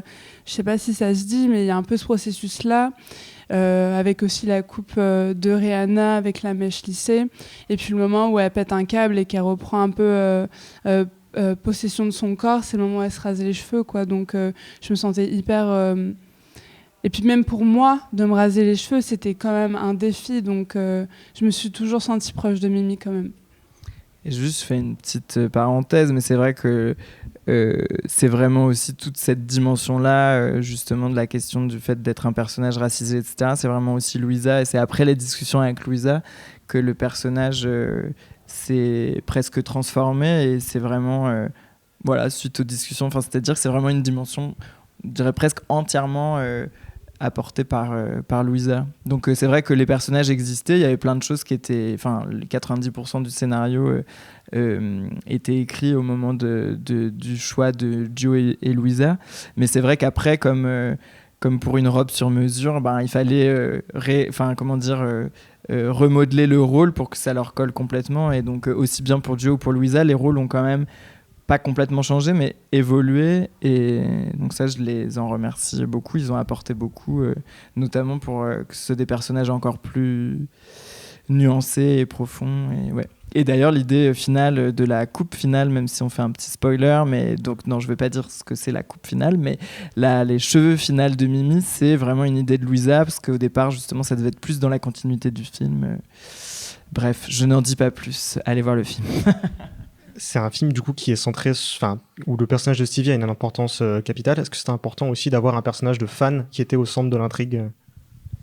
Oui, quand il y a eu... Enfin voilà, comme je disais tout à l'heure, la première idée, c'était vraiment la dimension du conte. Et donc, qui dit conte dit souvent narrateur. Et là, l'idée, comme le film se passait dans les années 2000, d'ailleurs, c'est drôle, l'idée du narrateur est vraiment venue après avoir vu une vidéo de Bilal il y a 6 ans. Une vidéo où il raconte son coming out qui s'est très mal passé dans un lycée catho, et je me suis dit en fait les youtubeurs sont les conteurs des temps modernes, quoi. Donc l'idée elle était du vraiment que ce soit un youtubeur qui soit le conteur, c'est vraiment venu d'une vidéo de Bilal, et donc il y avait cette dimension là encore une fois pour épouser le genre du conte. Et aussi, comme c'est que des personnages, chaque personnage aime d'une manière différente, et Bilal c'est vraiment l'amour presque déconnecté du réel, quoi, l'amour du fan. Donc il fallait que ce soit lui qui raconte l'histoire. Enfin voilà, il est d'abord complètement extérieur à leur histoire, et ensuite c'était important pour la fin de l'histoire que voilà, qu'il se fasse presque un second récit pour que justement ils viennent perturber une dernière fois l'histoire de Mimi et Billy. Donc j'ai l'impression d'avoir fait une dégression et de ne pas avoir répondu à la question. C'était très bien. C'est bon, ok. Comment justement vous avez construit les personnages qui s'étalent sur plusieurs années? Comment ça s'est passé, que ce soit dans l'écriture ou dans le jeu, pour étaler toute cette construction de personnages? Ça, le film, il y avait un principe assez simple de la roue de la fortune, ou je savais qu'il y allait avoir, en gros, parce que le film s'étale sur 50 ans, mais il y a surtout 2 époques, 2005 et 2015. Puis il y a un épilogue et un prologue d'ailleurs. Et l'idée, c'était un peu... pour paraphraser, alors je dis tout le temps Céline Dion, mais visiblement c'est dans la Bible, mais les premiers seront les derniers. Non, il y a vraiment ce truc de la roue de la fortune.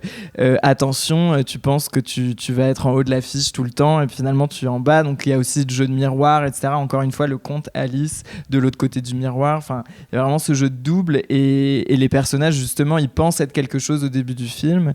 Billy pense être la plus politisée, Mimi pense que justement elle ne va évoluer que dans un milieu privilégié, et puis finalement elles vont se révéler être pas du tout ce qu'elles pensaient être. Et il y a vraiment voilà, le film est construit comme un chapitre 1, vous pensez être quelque chose, chapitre 2, vous allez être complètement différente. Donc il y a les évolutions comme ça des 2 personnages, qui est justement presque le contraire de ce qu'elles pensent être. Donc le film était vraiment écrit comme ça. Et ensuite, pour le jeu, justement, ce qui était compliqué, c'est comme Joe et Louisa n'ont pas l'âge des rôles, disons à la première partie du film, ils ont plus ou moins l'âge de leur rôle, mais 10 ans plus tard, Louisa devait jouer à un âge qu'elle ne connaissait pas. Donc, on a beaucoup regardé des films, et on a beaucoup essayé de... toujours, alors soit d'essayer de comprendre comment les d'autres actrices pouvaient jouer, soit toujours de partir d'une émotion, de se dire Mimi en 2005, elle est très solaire, elle a quelque chose de presque une naïveté très généreuse, quoi, et ensuite elle est éteinte dans la seconde partie. Donc on a vraiment travaillé comme ça entre l'ombre, la lumière. Non, je rigole pas. Je sais pas si tu veux dire des trucs. Tu commences à dire n'importe quoi, désolé. Oui, c'est vrai. Je pense que ça s'est plus joué sur, comme Alexis l'a dit, sur les émotions. Et je pense que dans la jeunesse et la maturité, c'était des émotions que Gio et moi, enfin comme tout le monde en fait, on a tous plein de facettes de notre personnalité. Et c'était juste faire ressortir plus certaines à certains moments. Donc moi, je pense qu'en moi, je peux avoir cette un peu... entre immenses guillemets, hyperactivité, réactivité, tout le temps un peu dans tous les sens, comme aussi bien la lassitude, la tristesse, et en fait c'est un peu joué sur ça, et on sent que le temps passe parce que leurs rêves et leurs peurs se modifient, ouais, voilà, je pense que ça s'est plutôt joué sur les émotions et ce qu'elle ressentait, quoi. Ouais, et puis les émotions du coup amènent aussi, comme tu dis, Mimi au début du film elle papillonne, enfin elle a quelque chose de très dans l'énergie, et dans la seconde partie au contraire elle a quelque chose de plus lourd, etc. Ouais. Et puis on va le dire, pour rendre à César ce qui est à César, on a quand même beaucoup regardé Mulholland Drive. Oui. Naomi Watts dans Mulholland Drive a été une des grandes inspi de Mimi, et justement de toute façon il faut toujours s'inspirer des choses qu'on aime, et voilà. Et dans le film, il y a une représentation de plusieurs contre-cultures, la culture club, queer, drag, tout ça. Et on dit parfois que les contre-cultures sont morts. C'est quoi déjà qui dit ça? Ça arrive. C'est quoi votre avis déjà dessus et puis aussi, comment est-ce que le film peut s'inscrire dans une certaine contre-culture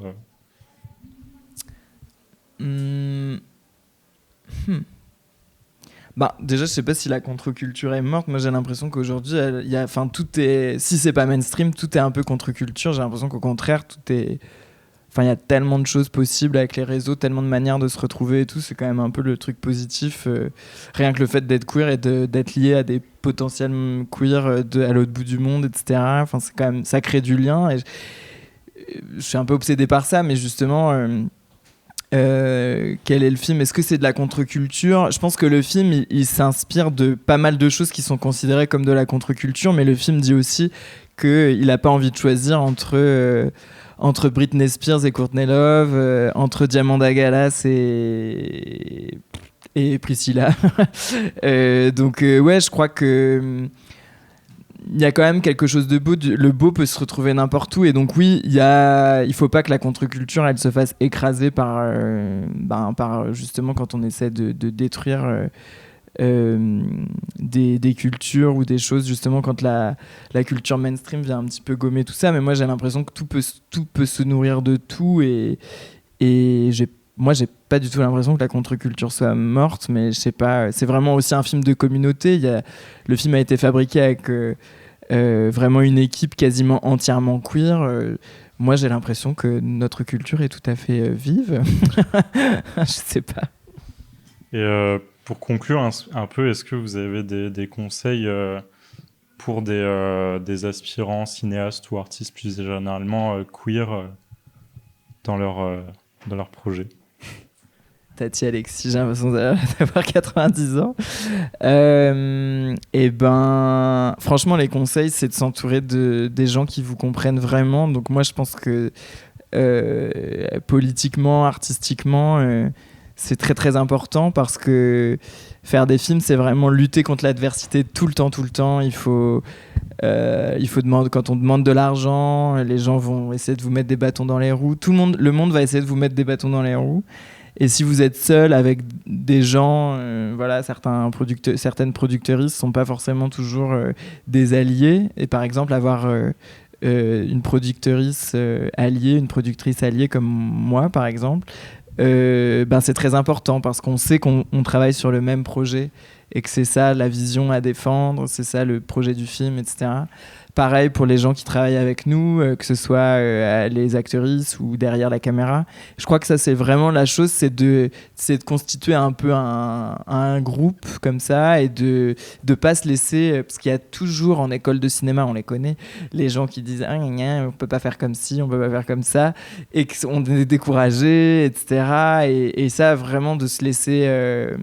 et c'est jamais vrai. Déjà, il n'y a pas une méthode, et ce qui est beau dans le cinéma, c'est que chaque personne qui fait des films a sa propre vision, même si on s'inspire toujours des autres, mais en tout cas, quand on entend on peut pas faire comme ça, c'est terrible et il faut pas se laisser happer. Donc c'est pour ça que d'être entouré de personnes avec qui on partage la même envie de cinéma, et je crois que c'est la chose la plus importante. Et la deuxième et la plus bête, mais c'est faire des films coûte que coûte. Enfin voilà, même s'il n'y a pas d'argent, même si a priori vous avez l'impression que personne s'intéresse à ce que vous faites, c'est faux. Et donc ça, il faut faire des films avec rien et pas arrêter d'en faire. Et pour moi, si je peux te donner un conseil, bon, je suis un peu mal placée parce que c'est mon premier rôle, donc j'ai pas vraiment une grande expérience, mais j'avais regardé une interview de Brad Pitt et il disait, donc le journaliste posait cette question, quels sont vos conseils pour les jeunes actrices, et il disait la confiance en soi. Et moi je me suis dit mais c'est tellement niais et gnangnan, enfin c'est hyper général, ça veut rien dire quoi. Et au final, j'ai compris qu'en vrai, c'est un peu le truc le plus important. Et si c'est pas non, mais j'allais en dire. Et si c'est pas la confiance en soi, c'est la confiance en son équipe. Et moi, les moments où j'étais en totale angoisse, et vraiment quand Alexis m'a dit que j'avais le rôle, j'ai hurlé de joie. Et le moment juste après, je me suis dit, mais pourquoi ? Quelle connerie ! Putain, mais je vais niquer son film et tout. C'est vraiment une idée absurde. Mais en fait, si j'avais pas confiance en moi, je me suis dit qu'elle avait confiance en moi. Et que du coup, je pouvais pas la décevoir, quoi. Donc c'est surtout ça, croire en son équipe et se dire que si elle pense qu'on peut le faire, c'est que je peux le faire, quoi. Bah oui, d'ailleurs, ça me fait penser aussi à quelque chose. Là, du coup, je parle de ton point de vue, mais il y a ce que je disais aussi pas mal à Joe et Louisa, et ce qui est, moi, vrai de mon côté avec des gens comme la productrice ou la chef opératrice, etc. Il y avait vraiment le fait de, à un moment, être sur un plateau. C'est même quand on a peur, c'est comme pardon, c'est un peu une métaphore idiote, mais c'est comme quelqu'un qui va se jeter, je sais pas, un funambule où en fait, il faut marcher sur le fil, et en fait, si ça tombe, il y a le filet de sécurité qui va les faire rebondir. Et en fait, moi, je disais à Louisa et Joe, en fait, marchez sur le fil et quoi qu'il, je vous rattraperai, etc. Et il faut y aller. Et ça, je pense que avoir une équipe de cinéma où on se sent assez en sécurité pour y aller quoi qu'il, et on sait que même si on tombe, on rebondira sur le filet. Voilà. Pour finir, votre dernier coup de cœur vu au cinéma ou à la maison? Moi, c'est The Substance 3000 fois. J'adore. Allez tous le voir, c'est incroyable. Moi, j'étais chez moi, j'ai vu Basic Instinct pour la première fois. Et franchement, j'étais morte de rire du début à la fin. J'ai plus vu comme une comédie. Moi, j'adore les thrillers, les films d'horreur et tout. Mais j'ai trouvé ça vraiment génial. J'ai envie d'avoir un piquet à glace. Totalement. Merci Alexis Langlois et Louisa Aura. Le film est en salle actuellement. Attends juste, si moi je suis un vieux, Dame dans le chat, c'est vraiment un hockey boomer x 1000. Hein. Qu'est-ce qu'il dit ? Compliqué le langage IL à l'oral, ça c'est Véro Laurent, et Dame qui dit productrice. Voilà. on vous voit. La régie. C'est pas moi, c'est même pas ma vanne. Il est maintenant temps de passer à ce que vous attendez tous et toutes, le top de la semaine.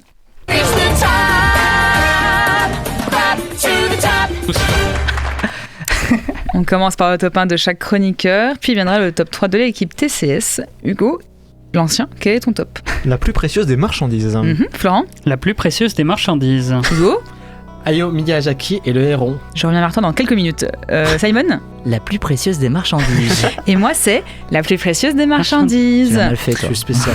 Nous retrouvons à la 3e place de ce top une égalité entre Diamant Brut et Hayao Miyazaki et le héron. En 2e position, nous retrouvons Piece by Piece. Et en 1re position, évidemment, la plus précieuse des marchandises. Hugo, est-ce que après, les Reines du Drame, tout le monde ne l'a pas vu aussi. Oui, en fait, il est sorti aujourd'hui. Ouais. Donc, effectivement, il aurait pu, je pense, largement rentrer dans le top sinon. Hugo, est-ce que tu veux nous parler très vite fait de Hayao Miyazaki et le héron ? Alors, c'est un documentaire sur Miyazaki et c'est sur 10 dernières années pour la création du Garçon et le héron.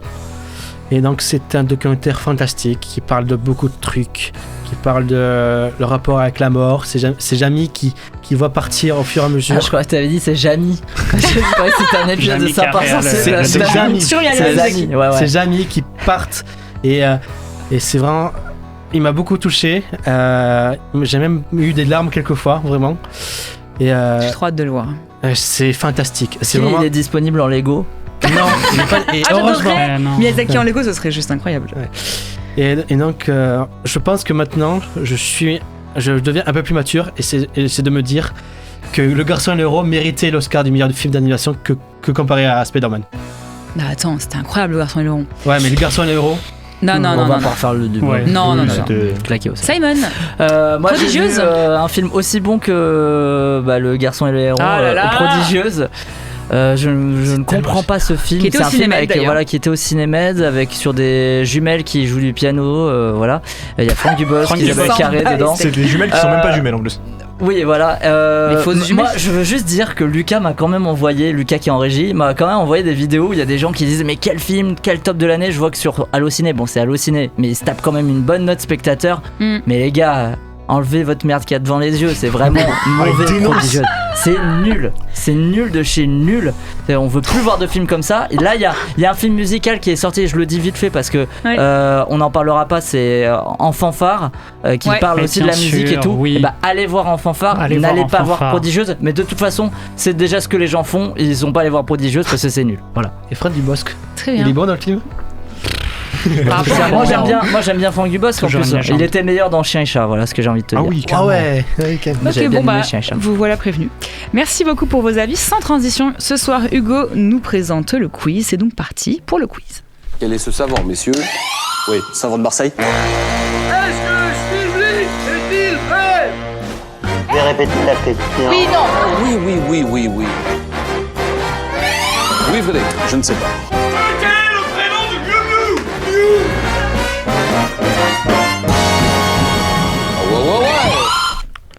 Bonsoir. Mais t'étais déjà là, arrêtez de dire toujours bonsoir après ça, je comprends pas, vous êtes déjà là. C'est devenu une tradition du quiz. Oh là là. Il ravage pas celui-là. Ce soir donc on a comme à l'accoutumée deux équipes faut les briser. Avec une équipe composée de Florent et Marie dirigée par Florent, une équipe composée de Simon et Hugo dirigée par Simon. J'ai la pression. Bon, et bien, comme à l'accoutumée également, je vais vous demander de deviner le titre de ce quiz qui est un jeu de mots entre un des films de la semaine et le mot quiz que j'ai glissé de manière plus ou moins subtile. Avec Florent, on a choisi Quiz by Peace. Ok. Et nous on avait dit le quiz du drame. Ah ouais, on a le quiz du drame. Alors c'est les quiz du drame, mais je vous l'accorde. Bien joué Hugo, bien joué. C'était plus drôle que Quiz by Peace. On va se refaire. Non. D'ailleurs t'as dit Quiz by Quiz, non? By Peace. On l'a mis qu'une seule fois. Alors ensuite, musique de film, dans quelle œuvre entend-on cette musique? Tron, l'héritage. Exactement. La mélo des Daft Punk qui apparaissent dans Piece by Piece, donc ça marche. Là, c'est... En or ou en bois, retrouvez les vraies infos parmi ces propositions. Pour préparer Piece by Piece, Pharrell Williams et Morgan Neville ont poussé le groupe Lego à designer de nouvelles pièces pour certains personnages. Ouais. Attends, faut pas dire aussi. Ils avaient l'air sûrs. Oui, c'est totalement en or. Excusez-moi. En fait, le but était de créer une représentation des Afro-Américains beaucoup plus inclusive par rapport aux pièces qui existaient déjà. Franck Gastambide prêtera sa voix à Shadow dans Sonic 3 à la fin de l'année. J'en ai aucune idée. J'y crois. Bah oui, on peut y croire. Tu l'as pas vu toi? En or. Non, mais en je or. pense que c'est Canevridge et c'est pas. Non mais alors. Donc en or ici. Tu penses que c'est pas un acteur connu, c'est genre. Suivez votre instinct là, le monde a un instinct.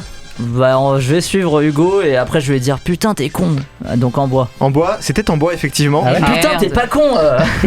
Non c'est bien Jean-Pierre Michael, la VF de Keanu Reeves qui double un personnage. On avait le droit à un point en plus du coup parce que j'ai dit que c'était Jean-Pierre Michael. Non. Dernière en or ou en bois, Godzilla va être intégré à Fortnite. Oh bah ça, oui, c'était en or, c'était vu. limite un point gratuit. C'est vrai, putain. Ah bon? Je suis trop honnête en fait. Ça nous fait 5-2 pour Simon et Hugo. Qui a dit, je vous donne une citation, vous de retrouver qui a dit ça. J'ai regardé Oppenheimer, j'ai eu la chance de le voir dans le même Tarantino. Non, j'ai eu la chance de le voir dans le même cinéma IMAX où Christopher Nolan et sa femme Denis Emma Villeneuve. Thomas. Non, Ah mais regarde. j'ai déjà vu cette. Non. Je l'ai déjà vu cette citation. Non, regarde et projette leur propre film. J'ai même eu l'audace de demander où Chris s'asseyait pour m'asseoir à la même place. J'ai vu Oppenheimer, j'ai trouvé ça incroyable. Je me suis dit bon sang sur cet écran avec cette technologie. Red One sera un game. The Rock, effectivement. Alors attendez, il faut que je donne la fin de la citation parce qu'elle me fait beaucoup trop rire.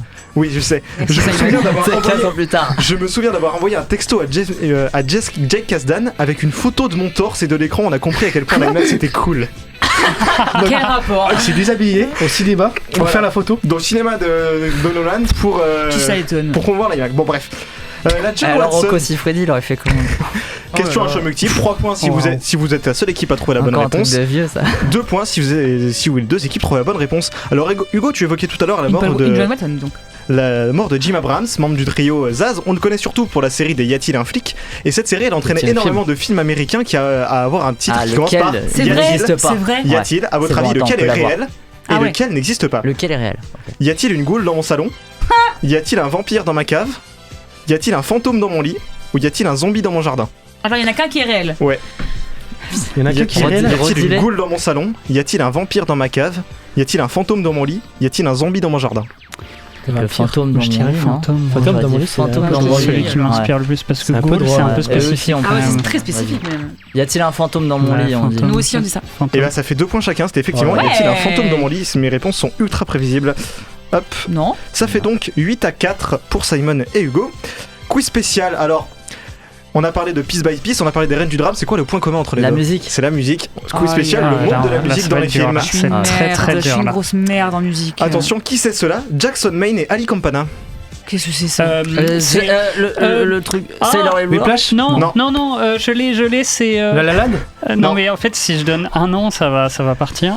Comment ça s'appelle? A Star is Born. A Star is Born, effectivement. J'avais que Bradley Cooper dans ma tête. Hop, ça fait 8-5. Une réplique, un film. De quel film est tirée cette scène? Moi, ça fait des années que j'ai arrêté de prendre des bains. Et même des Fatal, effectivement. C'est allé si vite ça. 9-5, c'est effectivement la scène de l'interview de Chris Prolls. Alors, j'ai inventé une nouvelle question. C'est bien quoi lui déjà? Chris Prolls ou Stéphane Rousseau? Je sais pas, mais j'ai inventé une nouvelle question. Alors là, vous verrez, c'est tordu. C'est le jeu des films qui baisent en chanson. Ouais. Donc en gros. Oh non, t'as mixé 2 chansons de films. Juste, il y a combien? Il y a 9-5, c'est ça? Il y a 9-5, effectivement. Ça va, hein. Je vais vous faire écouter une chanson que j'ai enregistrée qui mélange l'instru d'un film avec les paroles d'une autre. À vous de retrouver le jeu de mots entre les titres des films. On va jamais y arriver, Hugo. Mais vas-y, balance. L'instru d'un film et avec les paroles d'une chanson qui est issue d'un autre film. C'est un fou. Ok. Les choristes. Les choristes. Mais il faut retrouver le jeu de mots entre les chansons, entre les films. Entre les films. Quoi sur les filles? Les clochloristes, effectivement. Attends, c'est toi qui chantes? Oui, c'est moi qui chante. C'est hyper drôle, c'est hyper drôle, Hugo. Bien joué. Merci. C'est bien Stéphane qui chante, hein. C'est de la merde. J'ai tenté une imitation, voilà, on en pense qu'on en veut. C'est hyper drôle. Attends, c'est Clo-Clo? C'est surtout pas Clo-Clo. Clo-Clo, les choristes, les clochloristes. Mais non, mais ça marche trop bien, ça marche trop bien. Le jeu des synonymes, je vous donne un titre de film dans lequel j'ai remplacé tous les mots par des synonymes. À vous de retrouver le titre originel. Chaque début de journée de la planète. Attends, Good morning, yesterday, bonjour. Non. Attends. C'est un film de chaque début de journée de la planète. C'est sur de la musique d'il y a un peu plus longtemps. Non. Every morning. Non, c'est un jeu des synonymes. C'est pas en anglais. Oui, je suis con. Chaque matin. C'est presque ça. Tous les matins. Comme un lundi. Tous les matins du monde. Tous les matins du monde d'Alain Corneau, effectivement. Bien ouais. Voilà. C'est sur quoi ça? C'est sur avec Jean-Pierre Mariel et Gérard Depardieu et son fils Guillaume sur la musique baroque en fait. C'est de la musique d'il y a fort longtemps effectivement. Merci le Québec, je donne le titre québécois d'un film, à vous de retrouver le titre français. Pour l'amour d'Hollywood. Get Shorty. Non. Once Upon a Time in Hollywood. Non. C'est un film La La Land. La Land, effectivement, de Damien Chazelle. Putain. On est sur. Mais c'est ça le titre québécois? Ouais, c'est pour l'amour d'Hollywood. On est sur 11-6 pour Simon et Hugo. Merci Sens Critique, je vous récite une critique négative. Non, juste une critique sur son critique. Qu'elle est négative comme ça, ouais. Oui, en plus elle est négative, mais c'est parce que j'ai pas changé par rapport à la semaine dernière. À vous de retrouver le film. Nerdgasm? Sûrement pas. Easy Not Porn? Il y a plus de chance. Non. Je m'explique. Ok, ce film était attendu comme le loup blanc par tout ce que le monde peut raconter de geek, nerd, de tout poil. Scott Pilgrim. Scott Pilgrim versus The World, tout à fait. Mais putain, qu'est-ce qui se passe là? Nerd, tac. Mais nerd, oui. C'est le seul film musical avec des nerds. Ouais, il est bassiste. Putain, pas tourné. À votre avis, lequel de ces biopics n'est officiellement pas dans les cartons?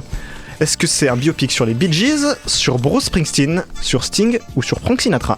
Je l'ai, ouais. Je dirais. Moi j'ai envie de dire Sting, mais. Allez, oui, je te suis. Allez, Sting. Ouais, Sting. Sting des deux côtés, c'est effectivement Sting. Oh là là, bien joué. Hop, ça nous fait 13. Tu pensais à ça aussi, Oui, je pensais à ça. Parce que 13 à 7.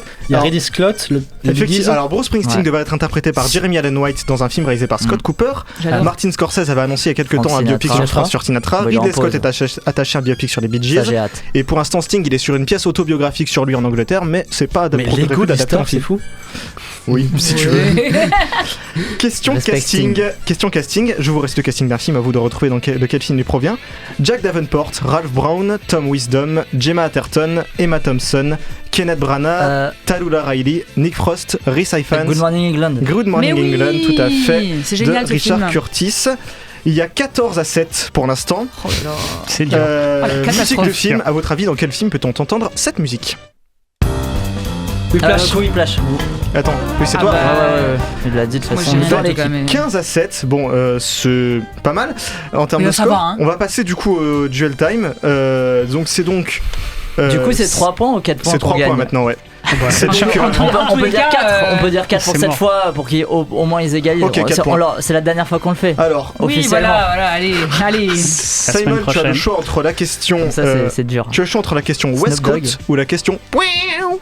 Westcote ou point? Ouais. Bah, Westcote. Alors, à ton avis, lequel de ces bandes originales de films n'a jamais été samplé dans un morceau de rap américain? Non, mais putain, c'est pour moi, ça. Normalement, c'est une question pour moi. Si je me les choristes, Amélie Poulain, les Tontons Flingueurs ou la Soupe aux choux?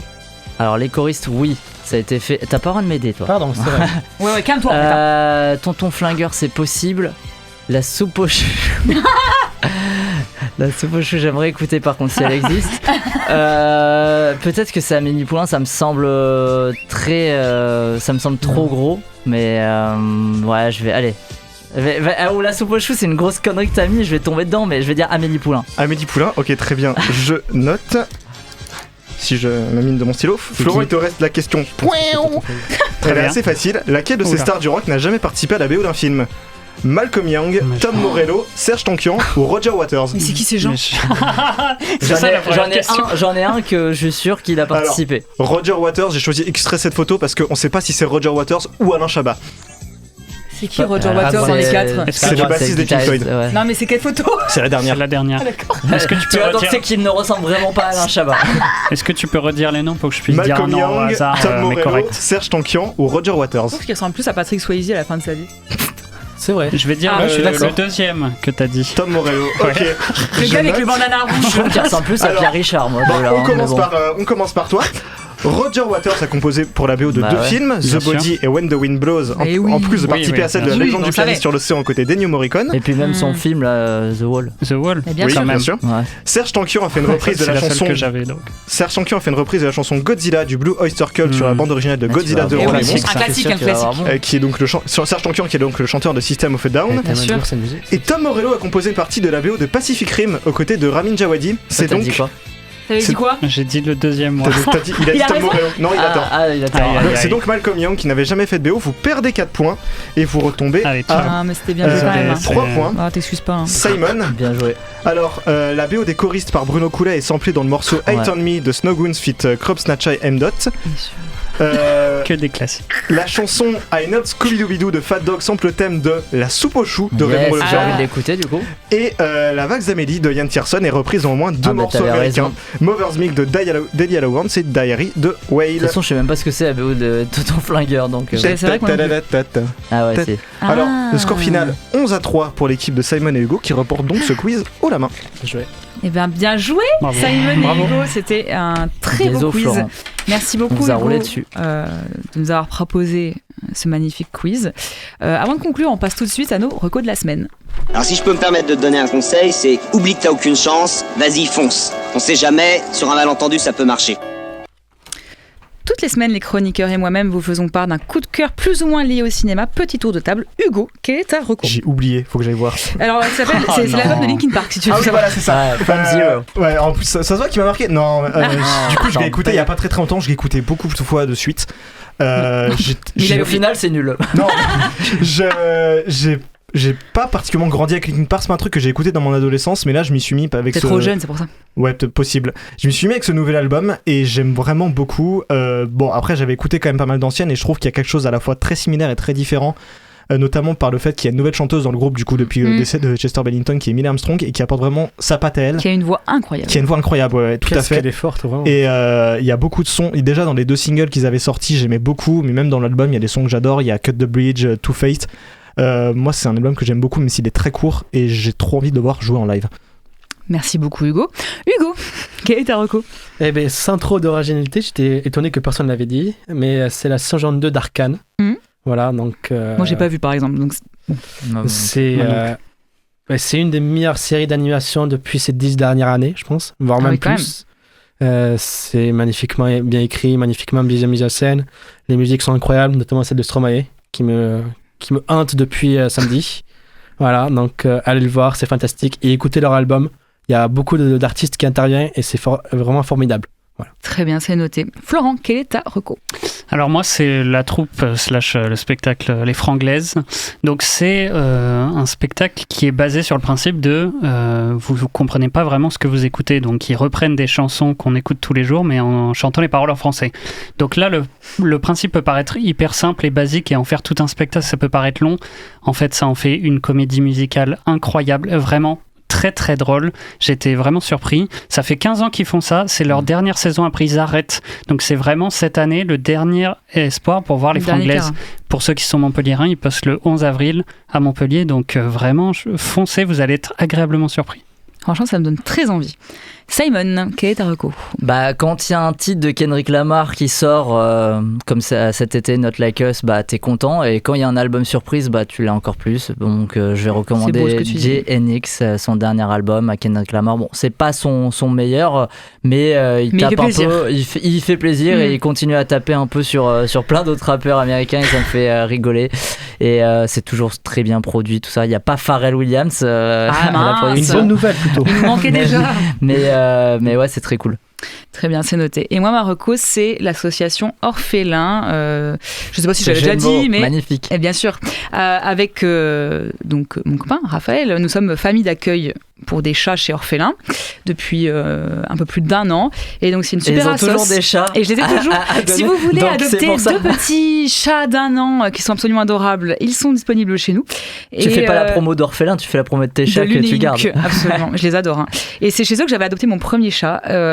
Ils sont très très très gentils. Il y a beaucoup d'animaux qui sont en attente d'une famille pour la vie. Période de Noël, si vous voulez offrir un joyeux Noël à ces animaux, allez checker. C'est une association montpelliéraine et c'est géré par des femmes absolument incroyables. Merci du conseil. L'émission touche à sa fin. Merci à mes oufissimes chroniqueurs de m'avoir accompagné pendant cette émission. Merci à Florent, Hugo, Simon et Hugo d'avoir livré leurs avis sur l'actualité du cinéma de cette semaine. Un grand merci à la technique avec, je le rappelle, cette semaine Lucas à la vidéo et Yanis à la régie. Je remercie également Hugo et Nino pour l'interview de ce soir, ainsi que Simon, Clémentine et Lucas pour sa réalisation. Merci encore une fois à Alexis Langlois et Louisa Aura d'avoir répondu à nos questions. Merci à Hugo pour le quiz et à Lucas pour les visuels de l'émission.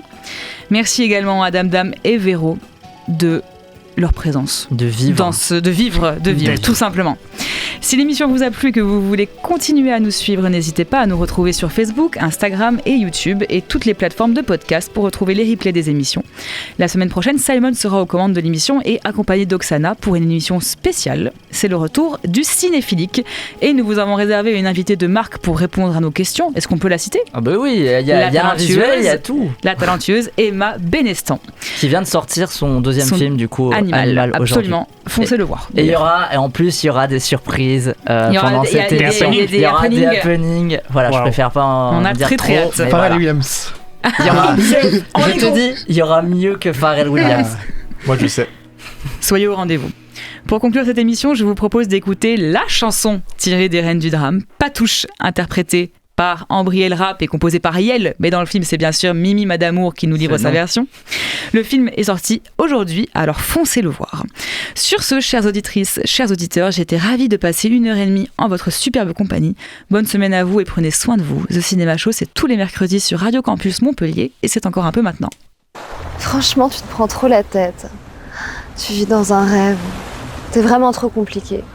Laisse-toi aller. Non, je suis pas compliquée. Au contraire, c'est hyper clair. Moi, j'attends l'amour.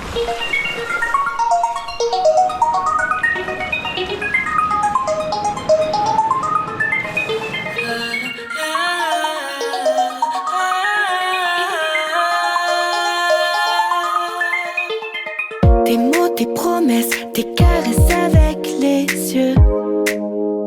Je ne suis pas celle que tu crois. Tes yeux sur mes fesses quand moi je pense à nous deux. C'est dans l'amour que je crois. Je serai ton ascenseur émotionnel. Mais pour l'instant, pas de touche, pas de touche.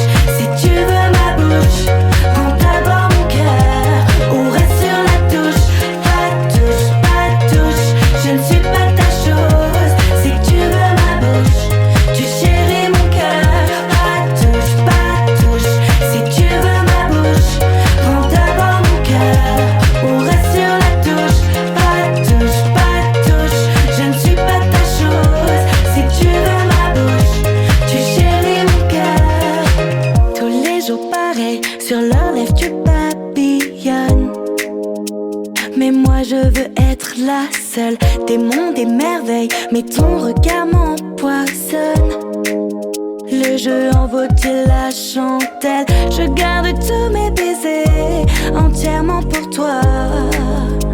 Mais pour l'instant, pas de touche, pas de touche. Si tu veux ma bouche, prends d'abord mon cœur ou reste sur la touche. Pas de touche, pas de touche. Je ne suis pas ta chose. Si tu veux ma bouche, tu chéris mon cœur. Pas de touche, pas de touche. Si tu veux ma bouche, prends d'abord mon cœur ou reste sur la touche. Pas de touche, pas de touche.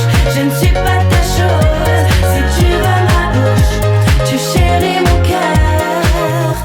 Une vie sans amour n'a rien d'une vie. À trop attendre, je disparais. Est-ce que c'est mon cœur qui est glacé? L'ombre de mon ombre, bientôt pétrifiée. Existe-t-il vraiment celui qui viendra me sauver?